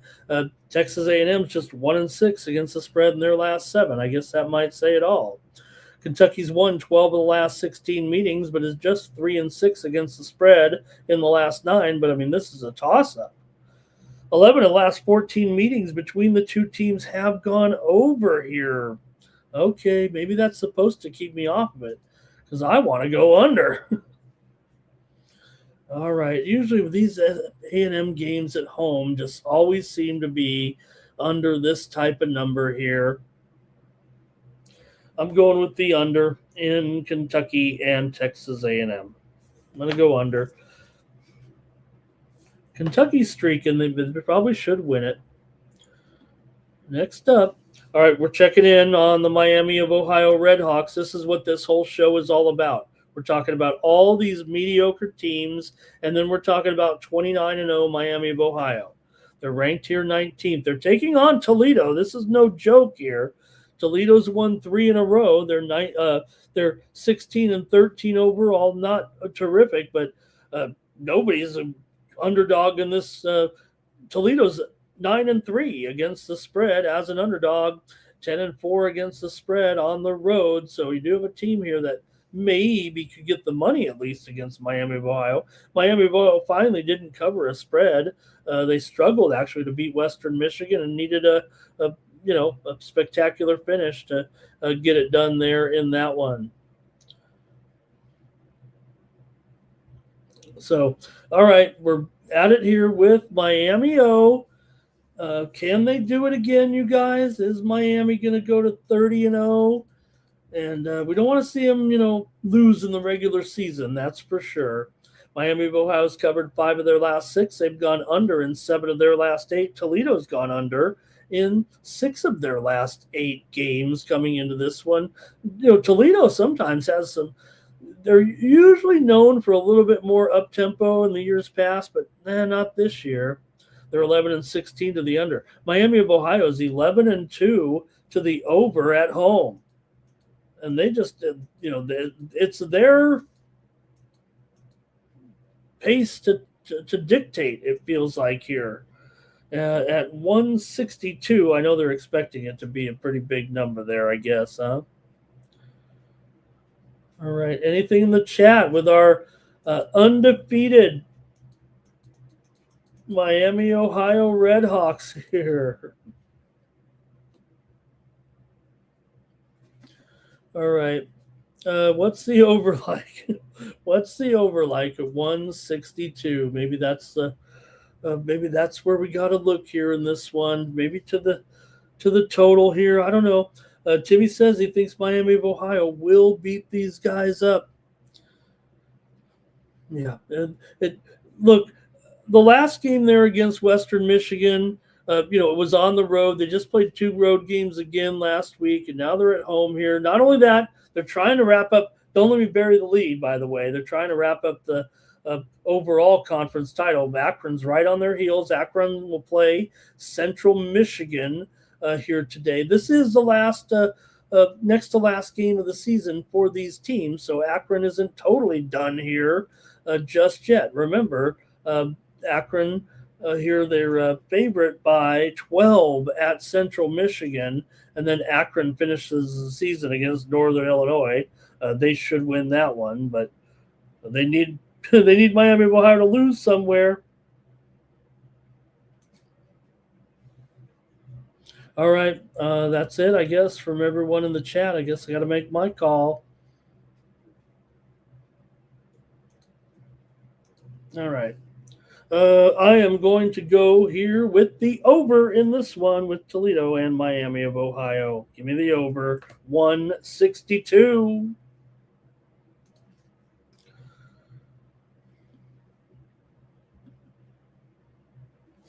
Okay, Missouri and Oklahoma. It's just me and Timmy Two Shoes now. Missouri, they are inside the play-in round here in the last 4 byes, according to the bracketology, but still they're in a position where they could use a victory here against Oklahoma. They might not be too affected by a loss here as an underdog to the Sooners, but look, it's a close enough game that if you can win this game, that's going to go a long way to putting you well inside here. Missouri 20-9, winners of 2 straight over Tennessee and Mississippi State. They've actually won 3 of 4 and covered 4 straight. Oklahoma with back-to-back wins over Auburn and LSU as they got the money in both of those games. Missouri's been the better spread team overall here, 7-5 against the spread as an underdog, and Oklahoma's 7-9 against the spread at home. So see what you got here in this one. These 2 teams did play earlier this season. Missouri won it at home, 88-87 as a 4.5-point favorite, though. They only won by 1 in that game.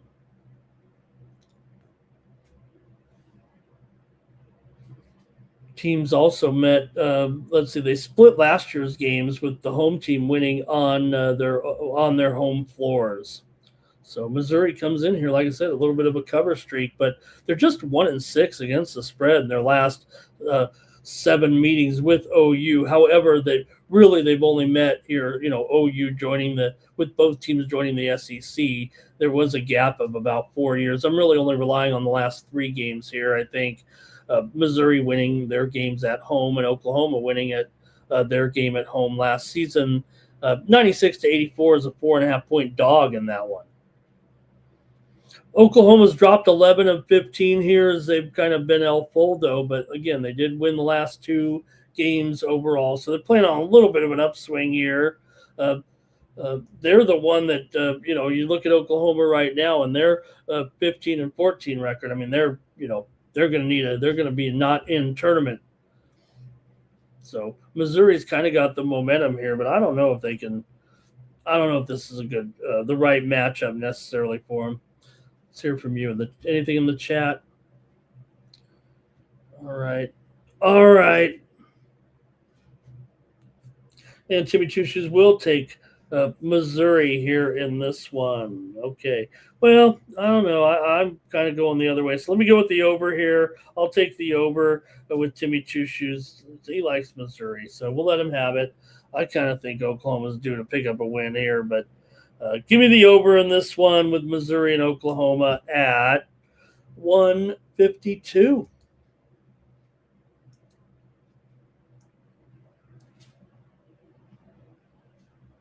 Okay.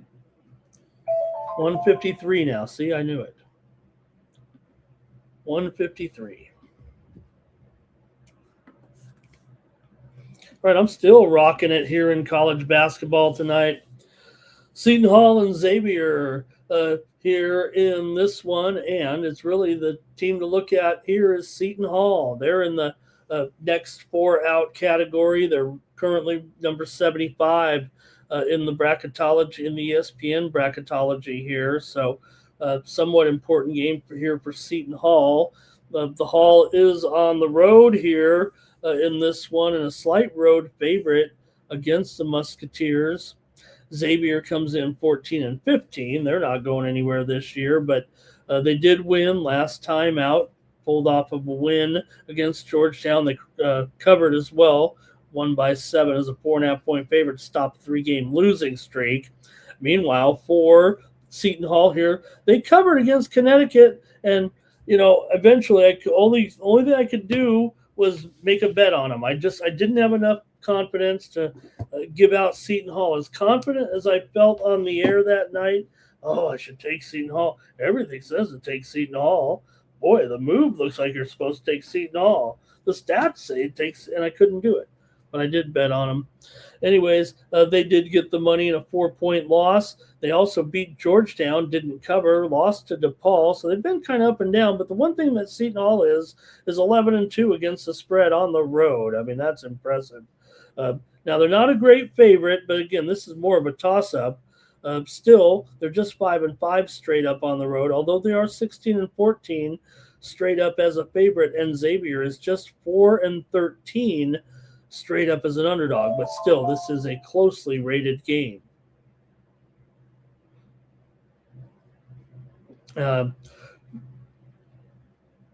For Seton Hall here, let's see. You have mostly 1.5, some ones out there. Total 144 here. To me, I think Xavier is a total over team. They're 22-7 to the over, 14-3 to the over as an underdog, 14-5 to the over as at home.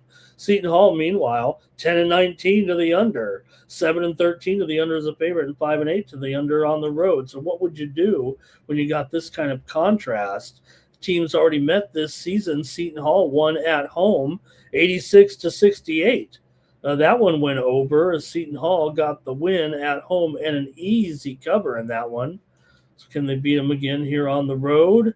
And does it go over? The series has definitely been an over series between these two teams. There we go. The chat here a little bit in this one and see if you like it with Seton Hall here having lost 5 of their last 6 games on the road. Also lost 5 of the last 7 games against Xavier overall. But Xavier, not your typical Xavier. They've lost 8 of their last 11, although they've covered 4 of their last 6.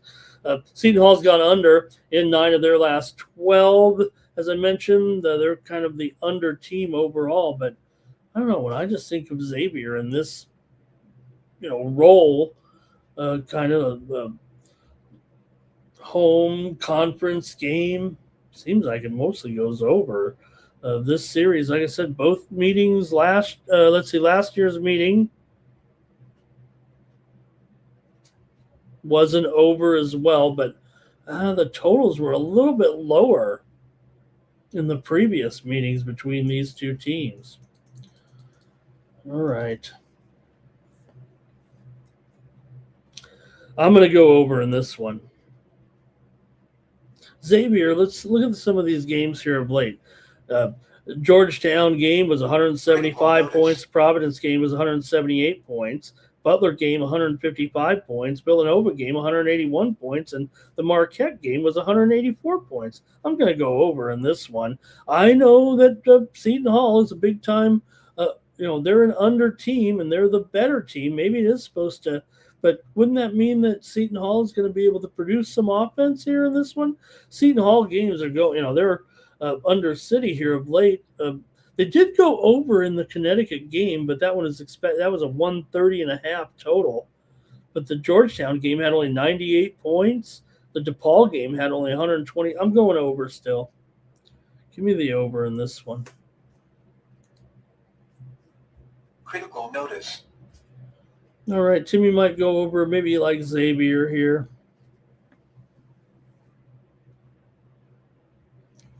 I've got more college, but I'm not stopping.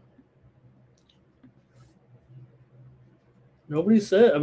All of a sudden, no one's interested. But okay, here we go with Boston College and Virginia Tech. You got Virginia Tech here. They're also in the next 4 out category, so they are needing to win here, but they're favored comfortably here by 12 in this one over Virginia Tech. We're into the 9 o'clock games here. Remember, this is an extra big card for a Tuesday. Maybe that's why I didn't know what to do.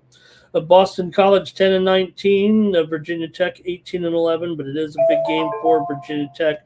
They've lost 3 of their last 4 games, but covered 3 straight. They just covered against North Carolina, getting 7.5 on the road. They're 18-11 against the spread this season, but just 9-10 against the spread at home. BC's 11-8. 11-8 ATS as an underdog. BC's also 8-11 to the under as an underdog. And I think, look, this total here, 143.5. I think it went up.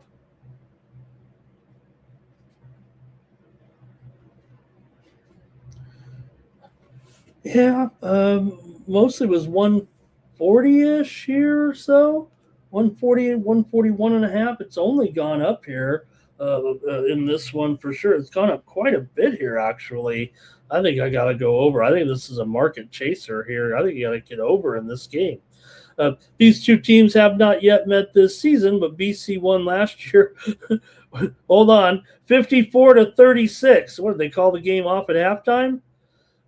BC won that one at home as a 1.5 point dog. The total was 141.5. The game at Virginia Tech in the previous season was 76-71. Maybe I'm missing it there, but it does seem like BC. Yeah, there's a little bit of under here with these two teams, but I don't know, these BC games on the road here like this, usually we see some points in these games when the Eagles are on the road in a conference setting as a big underdog. This is kind of where BC ends up going over a lot of times, especially when they're up against teams that aren't great defensively, I think. So I'm going to take the over here in this one at 143.5. Give me the over here with BC and Virginia Tech. Man, I got some overs here, don't I? All right, Timmy, thank you for being the chat pro tonight. He's going to take BC here. Okay, BYU and Cincinnati is next for me here in the Big 12. We're almost done with college basketball. Remember, we've got a couple of conference tournaments to look at, and I want to look at them. This one's on a time change, originally scheduled for 7 Eastern, 4 Pacific. Now it's a 9 p.m. Eastern, 6 Pacific here in Cincinnati, with the Bearcats favored here by 2, and the total 152 here in this one for Cincinnati. They've won 5 of their last 6. They've also won 6 of their last 7 at home, 4-2 against the spread in their last 6 games overall. BYU's just 3-11 against the spread in their last 14. They've dropped 7 of 10. They've lost 5 of 6 on the road. It just feels like they're fallen by the wayside here as the season draws on. They've really drawn some attention for kind of collapsing here. Still have their great player in their Debensa, but Cincinnati comes in here just a little bit hotter right now with some of their wins off of a win over Oklahoma State last time. They did cover. They did lose to Texas Tech, but remember they beat Cincinnati on the road, beat Utah, didn't get the money, beat Kansas State. Cincinnati's 9-7 against the spread as a favorite. BYU subpar really against the spread right now with this little bit of a collapse here. It feels like maybe this is the spot. Maybe this is where BYU is supposed to get healthy here. Cincinnati's 10-18 to the under at home, 5-12 to the under, or I'm sorry, 10-18 to the under overall, 5-12 to the under at home. BYU does tend to go over a little bit, and like I said, Cincinnati has been going over here a little bit more of late. But I think, I don't know, I want to go under kind of in this one. I think these teams kind of draw under here at 152. I mean, we could get some comments from the chat. We got a great crowd here watching the night moves. But no chat pros with me here. Maybe the chat's broken again. All right. Yeah, usually these Cincinnati. I'm going under here with BYU and Cincinnati. I don't want to. I think I'm supposed to take BYU here to get out of this slump here, but I just don't trust it right now. But that's the way I'm leaning, actually, is BYU. But we'll see in the morning. I'm going to take the under here in this one at 152. Here it might be 152.5. All right, Timmy's on Cincy and the under. Thank you to Timmy. LSU and Auburn here. We got more. We got to go to LSU and Auburn, right? We got to go talk about Auburn here. They're the, situation here. Auburn. They're in the last 4 in right now. Really, they're, currently basically number 65 here. I mean, last 4 in the field. They'll be in the, in that little play-in dealio here, probably matched up with some teams here like an Indiana, like a TCU, like a Santa Clara. Those are the other teams in the category. For the Tigers here, they're sorry about that. For the Auburn Tigers here, 8.5-point favorite in this one, total 155.5. LSU is 15-14. Auburn's 15-14 right now, but it is Auburn here with a little bit more, with a little better chance here at this point. These two teams have not yet met this season, but Auburn has won 4 straight meetings between the two clubs. LSU is 8-2 on the road this season. Auburn's covered just one of their last 10 games overall. It's been a disaster here for Auburn. No wonder they need to plead their case. They should tell the committee about how the point spread works. I have Auburn covering a game. Now, some people are reporting they might be 0-10 in the last 10, but I do have they've covered 9. They've failed to cover in 9 straight. How's that? Auburn's failed to cover in 5 straight at home, but LSU's just 1-4, 1-5 straight up, and 1-4 against the spread their last few games against Auburn here. LSU's just 1-6 straight up in their last 7 games, but 4-1 against the spread. They're usually getting enough points. They have covers, even though they lost. They covered against Tennessee, covered against Texas, covered against Alabama. Beat Ole Miss as an underdog in double overtime, remember? And then they lost to Oklahoma, got kind of blown out in that game at home. Auburn, meanwhile, can't cover anything. They beat UK back on February 21st, but they didn't even cover that one. They're not covering anything here right now. LSU is definitely the more solid covered team here. And given the controversy here with Auburn, I mean, you got to take LSU plus the points here, I would think.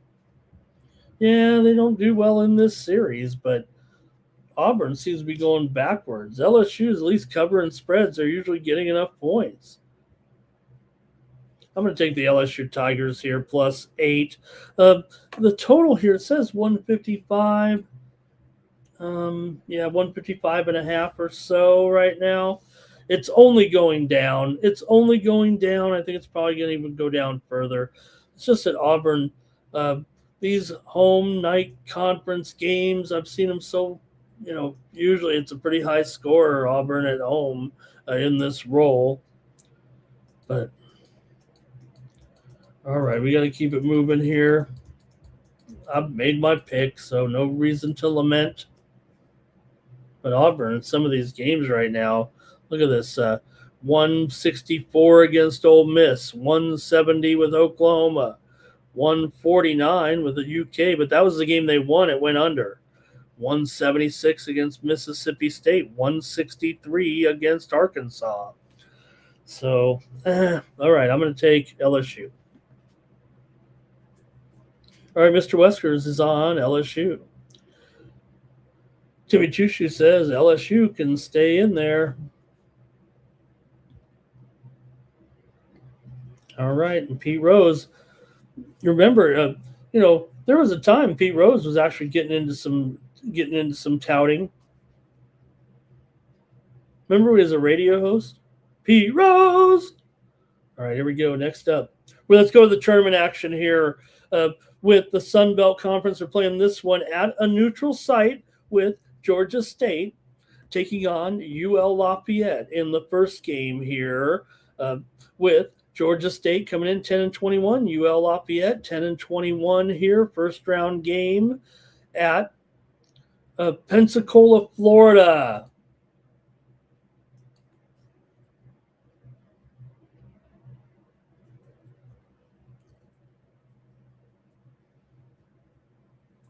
All right.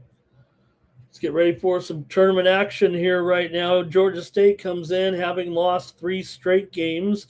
ULL comes in here having lost a couple in a row, but both teams ended up struggling here, obviously. So the bracket here in this conference is pretty good to the top teams. What they end up getting, buys pretty much all the way to the final rounds there. Number 1 Troy and number 2 Marshall have already qualified for the semifinals. Congratulations to Troy and Marshall. They don't even have to play until Sunday at this point. These 4 teams that I'm going to talk about, have to win basically 5 games in a row just to get to that point. Is this the way we should be doing things? That might guarantee those top teams a better chance. All right, ULL is 4-2 again. Let's see here. ULL's 13-17 against the spread. Georgia State's 13-17 against the spread. These 2 teams met just once this season. ULL won at home, 82-72, is a 1.5 point dog in that one. So let's see what you have here with this first tournament game, officially the first tournament game, because yesterday was a play-in game. This is not. This is just a funky bracket. Georgia State's gone 1-4 against the spread in their last 5 games overall. UL Lafayette just 1-5 straight up and against the spread in their last 6. Georgia State lost 9 of their last 10 coming in. Georgia State, I mentioned ULL won the game, but Georgia State actually has been the better. They're 6-1-1 against the spread in the last 7 meetings between the 2 teams. 4 of the last 5 meetings between the 2 teams have gone over. Georgia State's gone over in 5 of their last 7. Let's see what you got here in this one with Georgia State taking on ULL.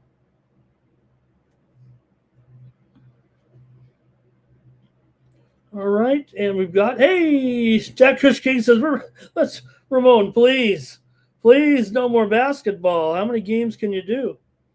Well, I think Al missed his show too. He's not feeling good, so I want to do some extra basketball. And Shaq is here as well still. And Mr. Weskers is on. UL Lafayette, and so am I. I'm taking UL Lafayette in this one over Georgia State. Okay, I'm sorry. We got to do a few more. We got to do all the conference tournament. There might be a point where we don't do them all this week when we get into those heavy schedules, but we'll see. Monroe and ODU here in the next one, with ODU favored by 10.5 here. And the total 159. I'm looking for something completely different here in this one.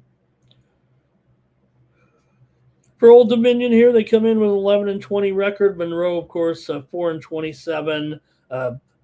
Did not finish strong at all here right now. ODU did win last time out. They beat Georgia State 81-73. So if you want to make a little bit of comparison shopping here anyway. ODU did lose to Marshall and Southern Miss before that, but beat ULL 83-72 at home, covered the spread in that one, and they beat Georgia State in the other meeting as well. So they swept Georgia State, did Old Dominion here. That's why they're in this seated position that they're in anyways here over the last place team here right now. They get the easy draw. But you know how it is in the conference tournaments. Anyway, these two teams in the regular season, actually, ULM did win 85-79 at ODU as a 14.5-point dog. So maybe there's something to the matchup here. I mean, ULM was 16-11 against the spread, despite having just a 4-27 record. They actually had a better spread record. A much better spread record means they were getting enough points all the time. Imagine that. They were 4-27 straight up. They were 16-11 against the spread. They finished well over 500, even though they were 23 games over 500. They've been a good cover here. We're in a neutral site venue. Monroe covered 4 of their last 5. Old Dominion did cover 5 of their last 7. Old Dominion did go over in 5 of their last 6. These two teams combined to go over in, let's see here, Old Dominion 19-11 to the over, ULM 18-10 to the over, 37-21 to the over for these two teams. ULM 15-9 to the over as a dog. Probably be a high-scoring game here. It shows at 159. Give me ULM here to cover the spread in this one. I'll take 4-27 here. Okay. Shaq, we didn't. St. John's did not get the call.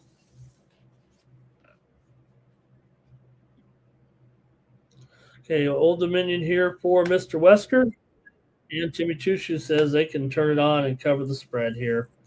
All right. Like I said, don't sleep on this, you guys. Old Dominion, I'm not kidding. They were 16-11 against the spread. I think that says now, granted, maybe they were getting 20, but they're getting 10.5 here in this neutral site venue. Okay. Let's go. We got 2 more, you guys. I'm sorry. I thought this would be a good idea. Army and Bucknell here in the Patriot League.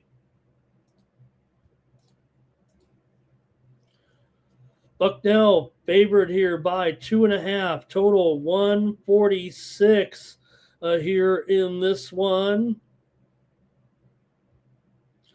All right, for the Bison here, look, against a team like Army here, I think Bucknell comes in 9-22 right now, but they did get a win here. They lost their last game to Lehigh, but they beat Army 75-73. It's a 2.5-point dog. Army was home team in that game, so Bucknell was actually the dog in the game. The game was back on February 25th, so it was very, very recent. So you do have to look at it, I think, right there from that perspective.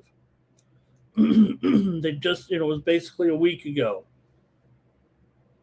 The first meeting at Bucknell, Army won 87-84 as a 4.5 point dog. So they each won on the opposing team's home floor. Both meetings did go over. The first one was 148 at Army. This one is at Bucknell. It is not a neutral site game. In this one, there are two kind of first round games. 6 teams are already qualified for the quarterfinals. So these two teams, the winner of this game plays Red Hot Navy.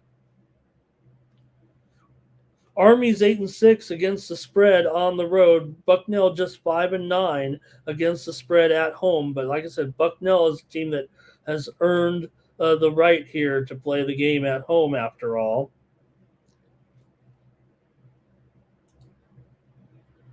All right, let's see what you guys, anything in the chat in this one between Army and Bucknell. Army's just 1-8 against the spread in their last 9 games overall, just 2-6 against the spread against Bucknell in the last 8. But Bucknell, I mentioned the win against Army, but they were 1-6 straight up and against the spread before that. So I guess they found the team they can beat here, huh? All right, I'm going to take Bucknell in this one. Lay the 2.5 against Army. Give me Bucknell. All right, and we've got here Timmy Two Shoes on the under. Mr. Weskers is on Army, and yeah, Davey, they got hot in there, didn't they? Didn't Navy get a little bit warm there?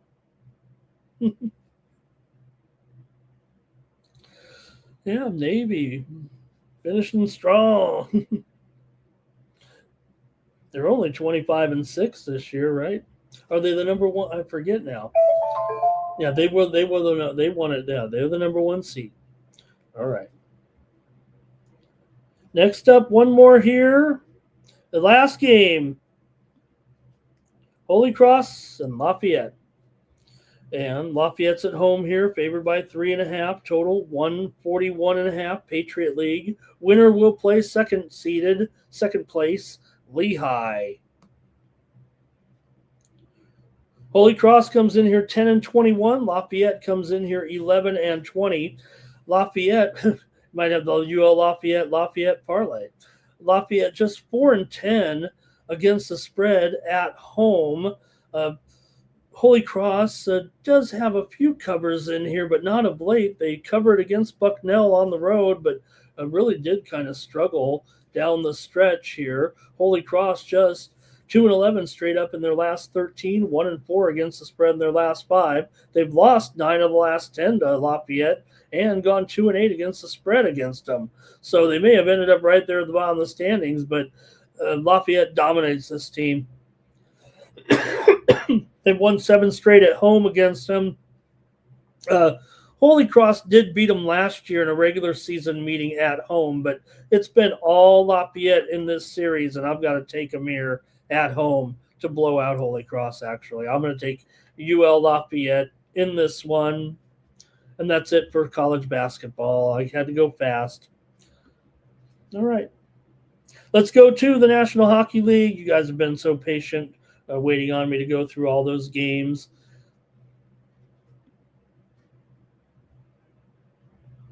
Timmy Two Shoes like the over there in the Holy Cross game. Okay, let's go to it. Like I said, I think we're doing them all, so stick around. We're not done yet here on Night Moves. It's already been 2 hours of Ramon talking to you. Let's go, Predators and Blue Jackets here to get it going with Blue Jackets. They're going to be favored at home in this one, $1.25, total 6.5. I love betting on Nashville, but you know what? Columbus, this isn't an awful matchup for the way they're playing right now. They've been pretty fun, pretty terrific, but I think you're supposed to take Nashville in this situation. Columbus comes in here off of a win. Here, Columbus beat the Rangers last night 5-4. They gave up 4 goals in the third period. What happened there? The Rangers came storming back, and Nashville comes in here on a 2-game losing streak. They beat Chicago out of the break, then lost to Dallas and Detroit. I love what Columbus is doing right now, but I'm I really want to take Nashville in this game.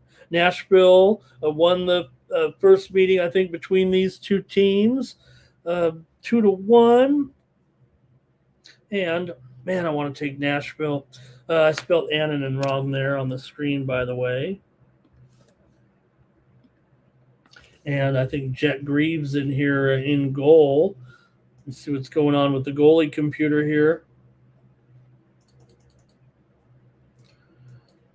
But I think it's going to be Greaves and Annanen. I just, I felt bad missing out on that last opportunity when Nashville won that.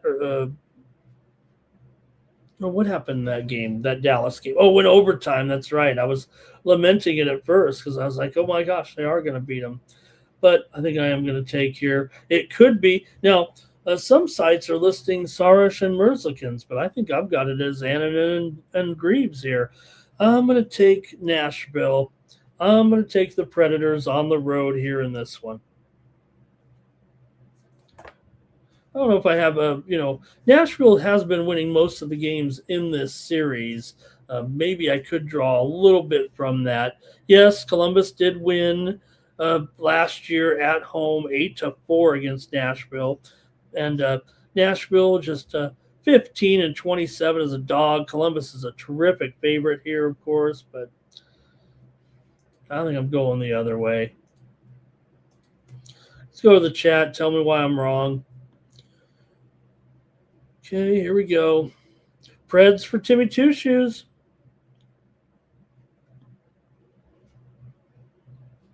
Okay, and Columbus money line for Dak Kush King. Thanks, Dak Kush King, for waiting for me here to get to the hockey. Columbus is 14-7 to the over at home as a favorite.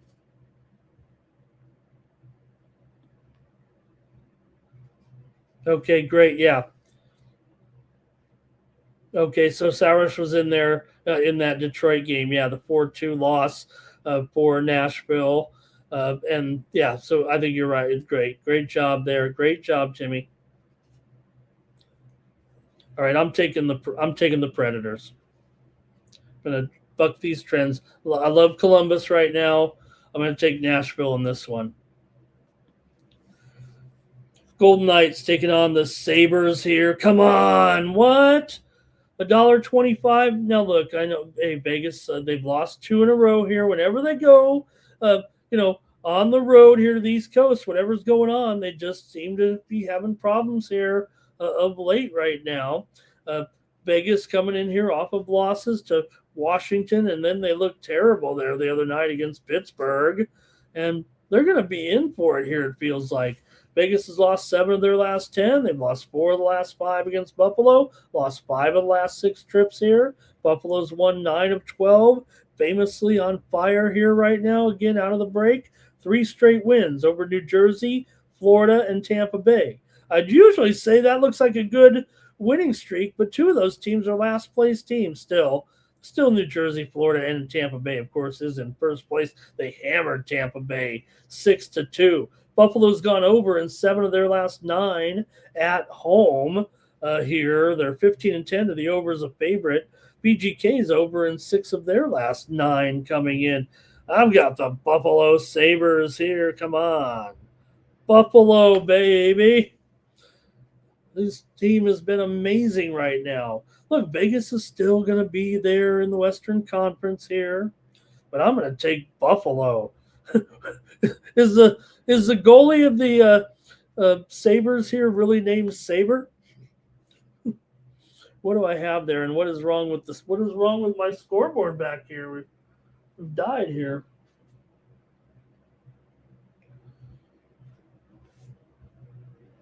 Let's see what's going on with the out-of-town scoreboard here. Let's go to the chat. And Mr. Weskers wants the Silver Knights, of course, play just minutes away from me here. All right, let me put on a different background here. We can't be having my total setup here exposed right now.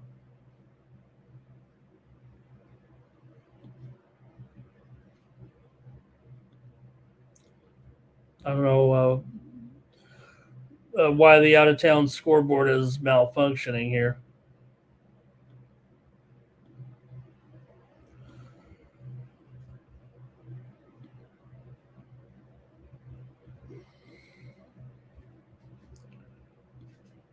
All right.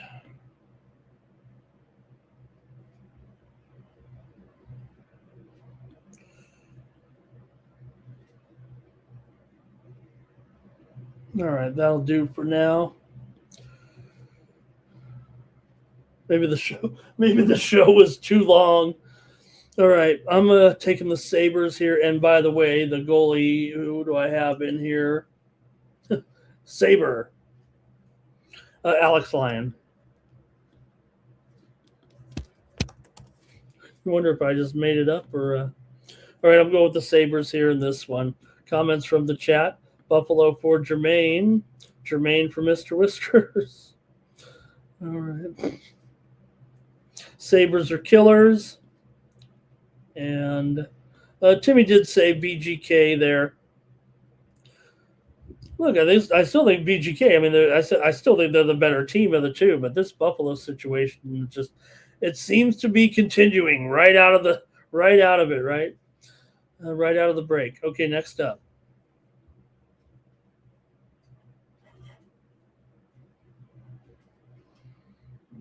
We've got the Mammoth taking on the Capitals here. Mammoth on the road. Even money against Utah here. Utah coming in off of a loss last time out to Chicago, 4-0. Washington, meanwhile, lost to Montreal after defeating Philadelphia and VGK out of the break here. But still, Washington 19-10 at home. Mammoth are just 7-14 as an underdog. Capitals. Hey, look. Right now for Washington, it's looking pretty good. I mean, they're battling it here with Columbus, with Philly, battling for playoff berth here a little bit. And for the Mammoth, they're also hot in playoff contention here. 4th place currently in the Central. But I think at home here, I think I'm going to prefer Washington here in this one. Maybe we can hear from you in the chat with this matchup. But to me, Washington at home here. They got a nice home record as well, 19-10 overall, 24-17 as a favorite. Washington is 17-24 to the under as a favorite, and 13-19 to the under at home. Utah, meanwhile, 12-9 to the over as a dog. But these two teams have not yet met this season. I'm going to end up here, I think, on Washington in this one against Utah. Let me hear from you in the chat. Washington has won 6 of their last 8. They've won 5 straight at home. Utah has won 5 of the last 6 years here in Washington. They've won 4 of the last 6 against the Caps overall, and Utah has won 12 of their last 18 coming in. But I'm going to take the Capitals here at home against the Utah Mammoth.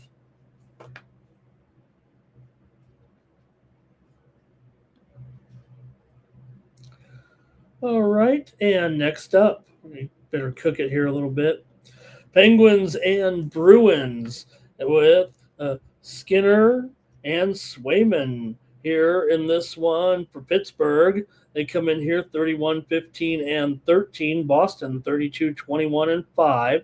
Pittsburgh's played a little bit better here out of the break of the two teams. They beat New Jersey and VGK, beat them 5-0.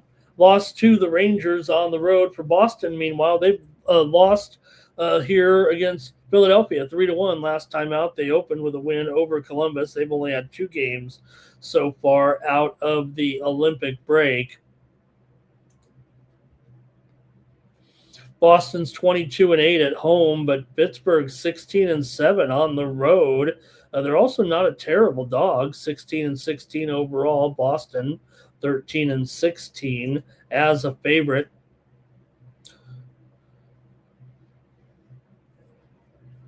See what you got here in this one with Boston at home here. I think we've seen some overs maybe from these two teams this season. Boston's 33-26 to the over. Teams met back on January 11th, though. It was only 1-0.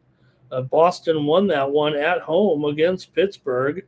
That's the only meeting that these two teams have had this season. So obviously, we're going to be seeing more from these two here coming up.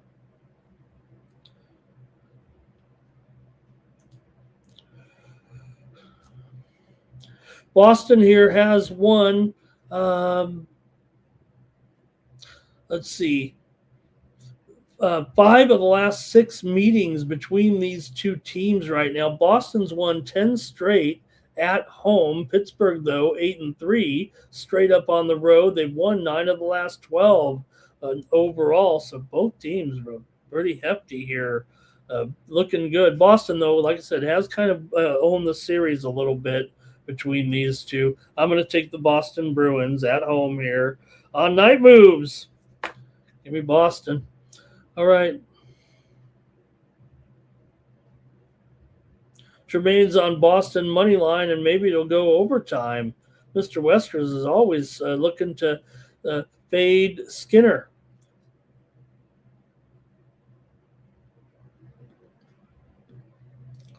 Next up. Oh boy, we should. Okay, there one game we could skip. I just don't want to give up on the Florida Panthers just yet. I mean, they're 30-27-3. It's just that they're in last place. So is New Jersey. So let's not cover this one for too long, but it does seem interesting. I mean, Florida, they're getting a little bit healthy. Not like they're winning anything. They've lost the last 2 games. New Jersey actually comes in here off of a win over St. Louis, 3-1. Before that, they'd been on a losing streak. They've lost 5 of their last 6. Florida's won 5 of the last 6 meetings here in New Jersey, actually. Florida comes in off of back-to-back losses to Buffalo and the Islanders. They beat Toronto, first one out of the gate. The Panthers, I believe are they an underdog here now? Let me see here. I thought they were a favorite. It's either a pick 'em or the Panthers are a slight favorite. That's for sure. So let's see here. Florida. I'm going to take Florida here. I'm taking Florida for sure in this game. Man, I'm on all sides so far. Where are the totals tonight? This one I wasn't sure about the total though. New Jersey's 9-19 to the under at home. Florida's 18-9 to the over on the road. 4 of the last 5 meetings between the two teams have gone under here. Like I said, Florida's been just a total over here right now. 5 straight overs on the road. So I'll just take here the Panthers to win. Mr. Wester says that teams from Canada aren't going to have to worry about this time around. Jack Kush King is on Florida. And, right, Jermaine, but it's just been an awkward season for Florida. They've never really gotten it going here of late. Next up, the Blackhawks are on the road against the Jets. I mean, you could say that this is a game that maybe could have been a pass on too, but doesn't feel like you can count out the Jets just quite yet, right? Yeah, they might be sitting here currently in 6th place, but they could still get it going. You got the champ here, Connor Hellebuck, I believe, in here in this one, maybe up against Knight. So let's see what you got here. Winnipeg 23-26-10. Chicago 23-28-9. Chicago coming in here off of a win, actually, over Utah. They lost their first 2 out of the break to Nashville and Colorado. Winnipeg, meanwhile, beat Vancouver to open up out of the break, but then lost at Anaheim and San Jose. They return home after starting on a 3-game trip. Chicago 11-14 on the road, 23-34 as an underdog. Winnipeg, just average here at home, actually, 12-11, 18-17 as a favorite here. So you do have basically the 6th place and 7th place teams in the Central. Probably could have passed on this one, but like I said, I kind of want to give these teams still a chance. It feels like, particularly Winnipeg, even though they've just not lived up to expectations, obviously. this season. So see how you like this one with Chicago taking on Winnipeg here. I'm going to take the Chicago Blackhawks to win this one. Look, I think the Blackhawks on the road are just a better proposition, and the Jets at home, not so much. The Jets are already one of the worst teams to bet on this season. They're down 17 units, and they're down 7 units at home. Meanwhile, Chicago's actually up 4 units on the road this season. I'm going to take Chicago here in this one. All right, let's see here. You got Timmy's on the Jets money line. Jermaine's on the Jets puck line. You're right, Timmy. We probably couldn't. I just did too many games here tonight. I'm glad you guys stuck with me here. Timmy's maybe says that's a sharp pick by Ramon Dak Kush King. Those on Winnipeg. Thank you to Dak Kush King tonight. Senators on the road taking on the Oilers in this one. Oilers a favorite, $1.25 here against the Senators. The total is 10. It should be. I'm going to take a total on this one, I'm pretty sure. Let's see what you guys got here. But come on, Ottawa and Edmonton.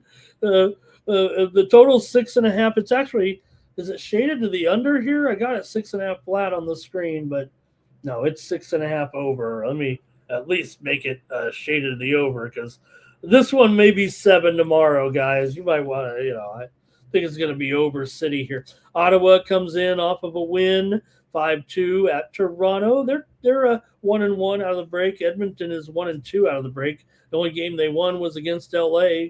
Probably got the coach fired, the LA coach. Edmonton 15-10 at home. Ottawa 15-12 on the road, although just 7-10 as a dog. But look, you've got Ottawa 11-6 to the over as an underdog. You got Edmonton 20-8 to the over at home. These two teams now, look, they played back once already, but it was only 3-2. But I'm going over. I don't even know if like I said, we're speeding along here. We got to get going. I'm taking the over in this one between Ottawa and Edmonton. Edmonton's gone over in 5 of their last 6. Ottawa's gone over in 13 of their last 19 on the road. Edmonton's won 6 of the last 7 meetings between these two teams. They probably should get it done here, but man, Edmonton is so scary. Every game is an adventure right now. Just lost that game to San Jose 5-4. They made it a game actually. Lost to Anaheim 6-5 and blew out the Kings. Ottawa's won 6 of their last 8. Edmonton just 1-5 in their last 6. Give me the over in this one. We need a total, but I like the over here. It might be a freemium, but I thought everyone would like the over. All right, let's see here. Jermaine likes the over in this one, and I think Timmy likes the goaltending situation here. He likes Linus Ullmark. Okay, we're moving on here. Canadians taking on the Sharks in this one. Look, Canadians are one of my favorite teams. 33-17-9. The Sharks are 25-4. Sharks have won 2 straight here over Edmonton and Winnipeg at home. They're at home again. Montreal comes in here off of a win against Washington at home. They lost to the Islanders out of the break to go 1-1 here so far. These two teams have not yet met here this season. Montreal is 16-6 on the road, but the Sharks are 16-10 at home here. Let's see what you have here with this one with the Sharks at home. They're a dog in this game here. I'm on San Jose. Give me San Jose in this one. I think I went out of order, guys. Sorry about that. I caught you by surprise. I think I missed the other. I didn't skip them. I just hit the wrong button. So screwed this one up. But let's see what you got here. Hey, up 1 money. Made it. Sharks are a better unit, says Timmy Two Shoes. Every time Edmonton equalizes, Yari lets 2 more go in. All right, we got to go quickly here. Let me go back to the games I missed. I'm sorry about that. I wondered what was wrong here. Stars on the road taking on the Flames. Stars are favored here. Stars are on fire. Stars rolled last night over Vancouver. They crushed them. It does seem like the Stars are, yes, I mean, of course they're on fire, but it feels like the Stars are making a point right now. Now, this might be the right spot actually for Calgary, and I actually might take them here as a dog. But let's see what you've got. The Stars come in here, haven't lost out of the break here, obviously. 3 straight wins over Seattle, Nashville, and Vancouver here. They've really been tearing teams up here of late. And, they probably should here, but they're going to probably go to Casey DeSmith here in this one. Dallas has won 9 straight. Calgary's lost 5 of their last 7 at home, 8 of their last 11 overall. Calgary's gone under in 8 of their last 11, but 8 of the last 10 meetings between these two teams have gone over. Teams met in November. Calgary won here at home 3-2. That might happen again here. Dallas is 19-7 on the road, but Calgary's still 15-10 at home. This is where they've actually, won a few games here. So let's see what you got. But I'm going to take Calgary in this one. I'm going for an upset tonight. Look, I rolled with Dallas puck line yesterday. I know how to do it, but I'm going to go with the Flames here tonight. Timmy wants the Flames too. I'm doing it. I'm going to take the Flames in this one.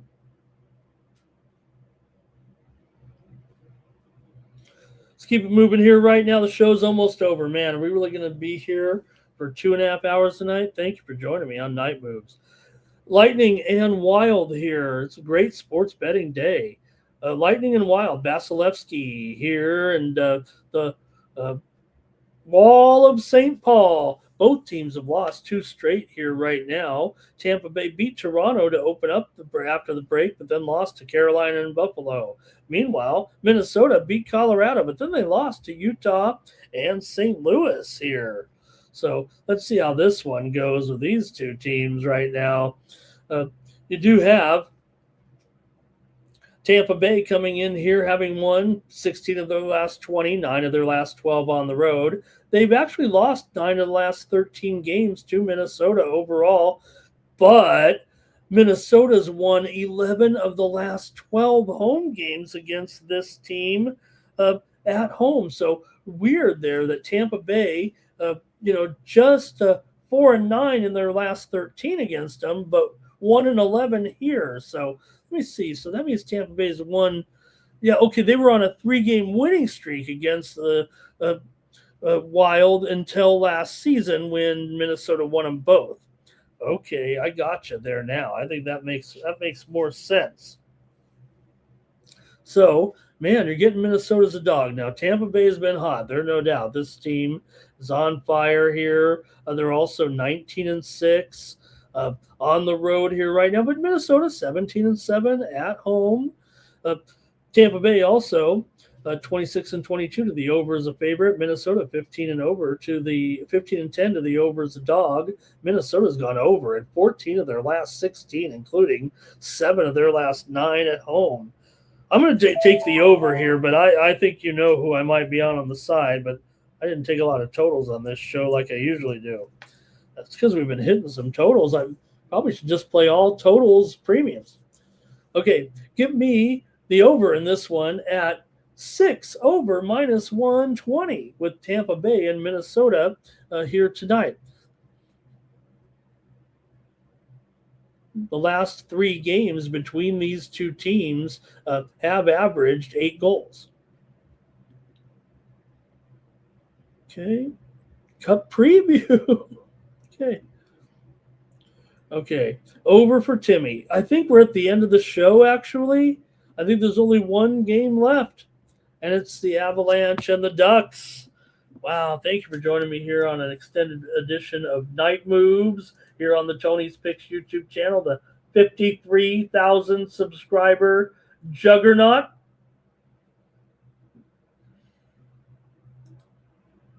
I'm pausing here because I don't have the goalies in for some reason. I probably got tired. All right, Avalanche and Wedgwood.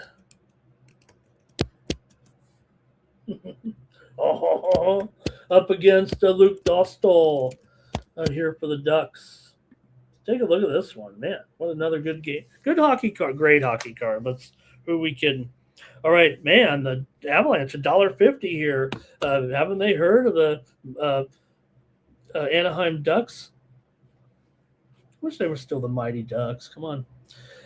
For Anaheim here, they come in here on their own roll right now. Colorado's on a season-long roll, but Anaheim's won 8 straight at home, 5 straight overall. They are just 1-7 their last 8 against Colorado. And even though this is a totally new and improved and great Ducks team, they still probably hold over them a little bit anyway.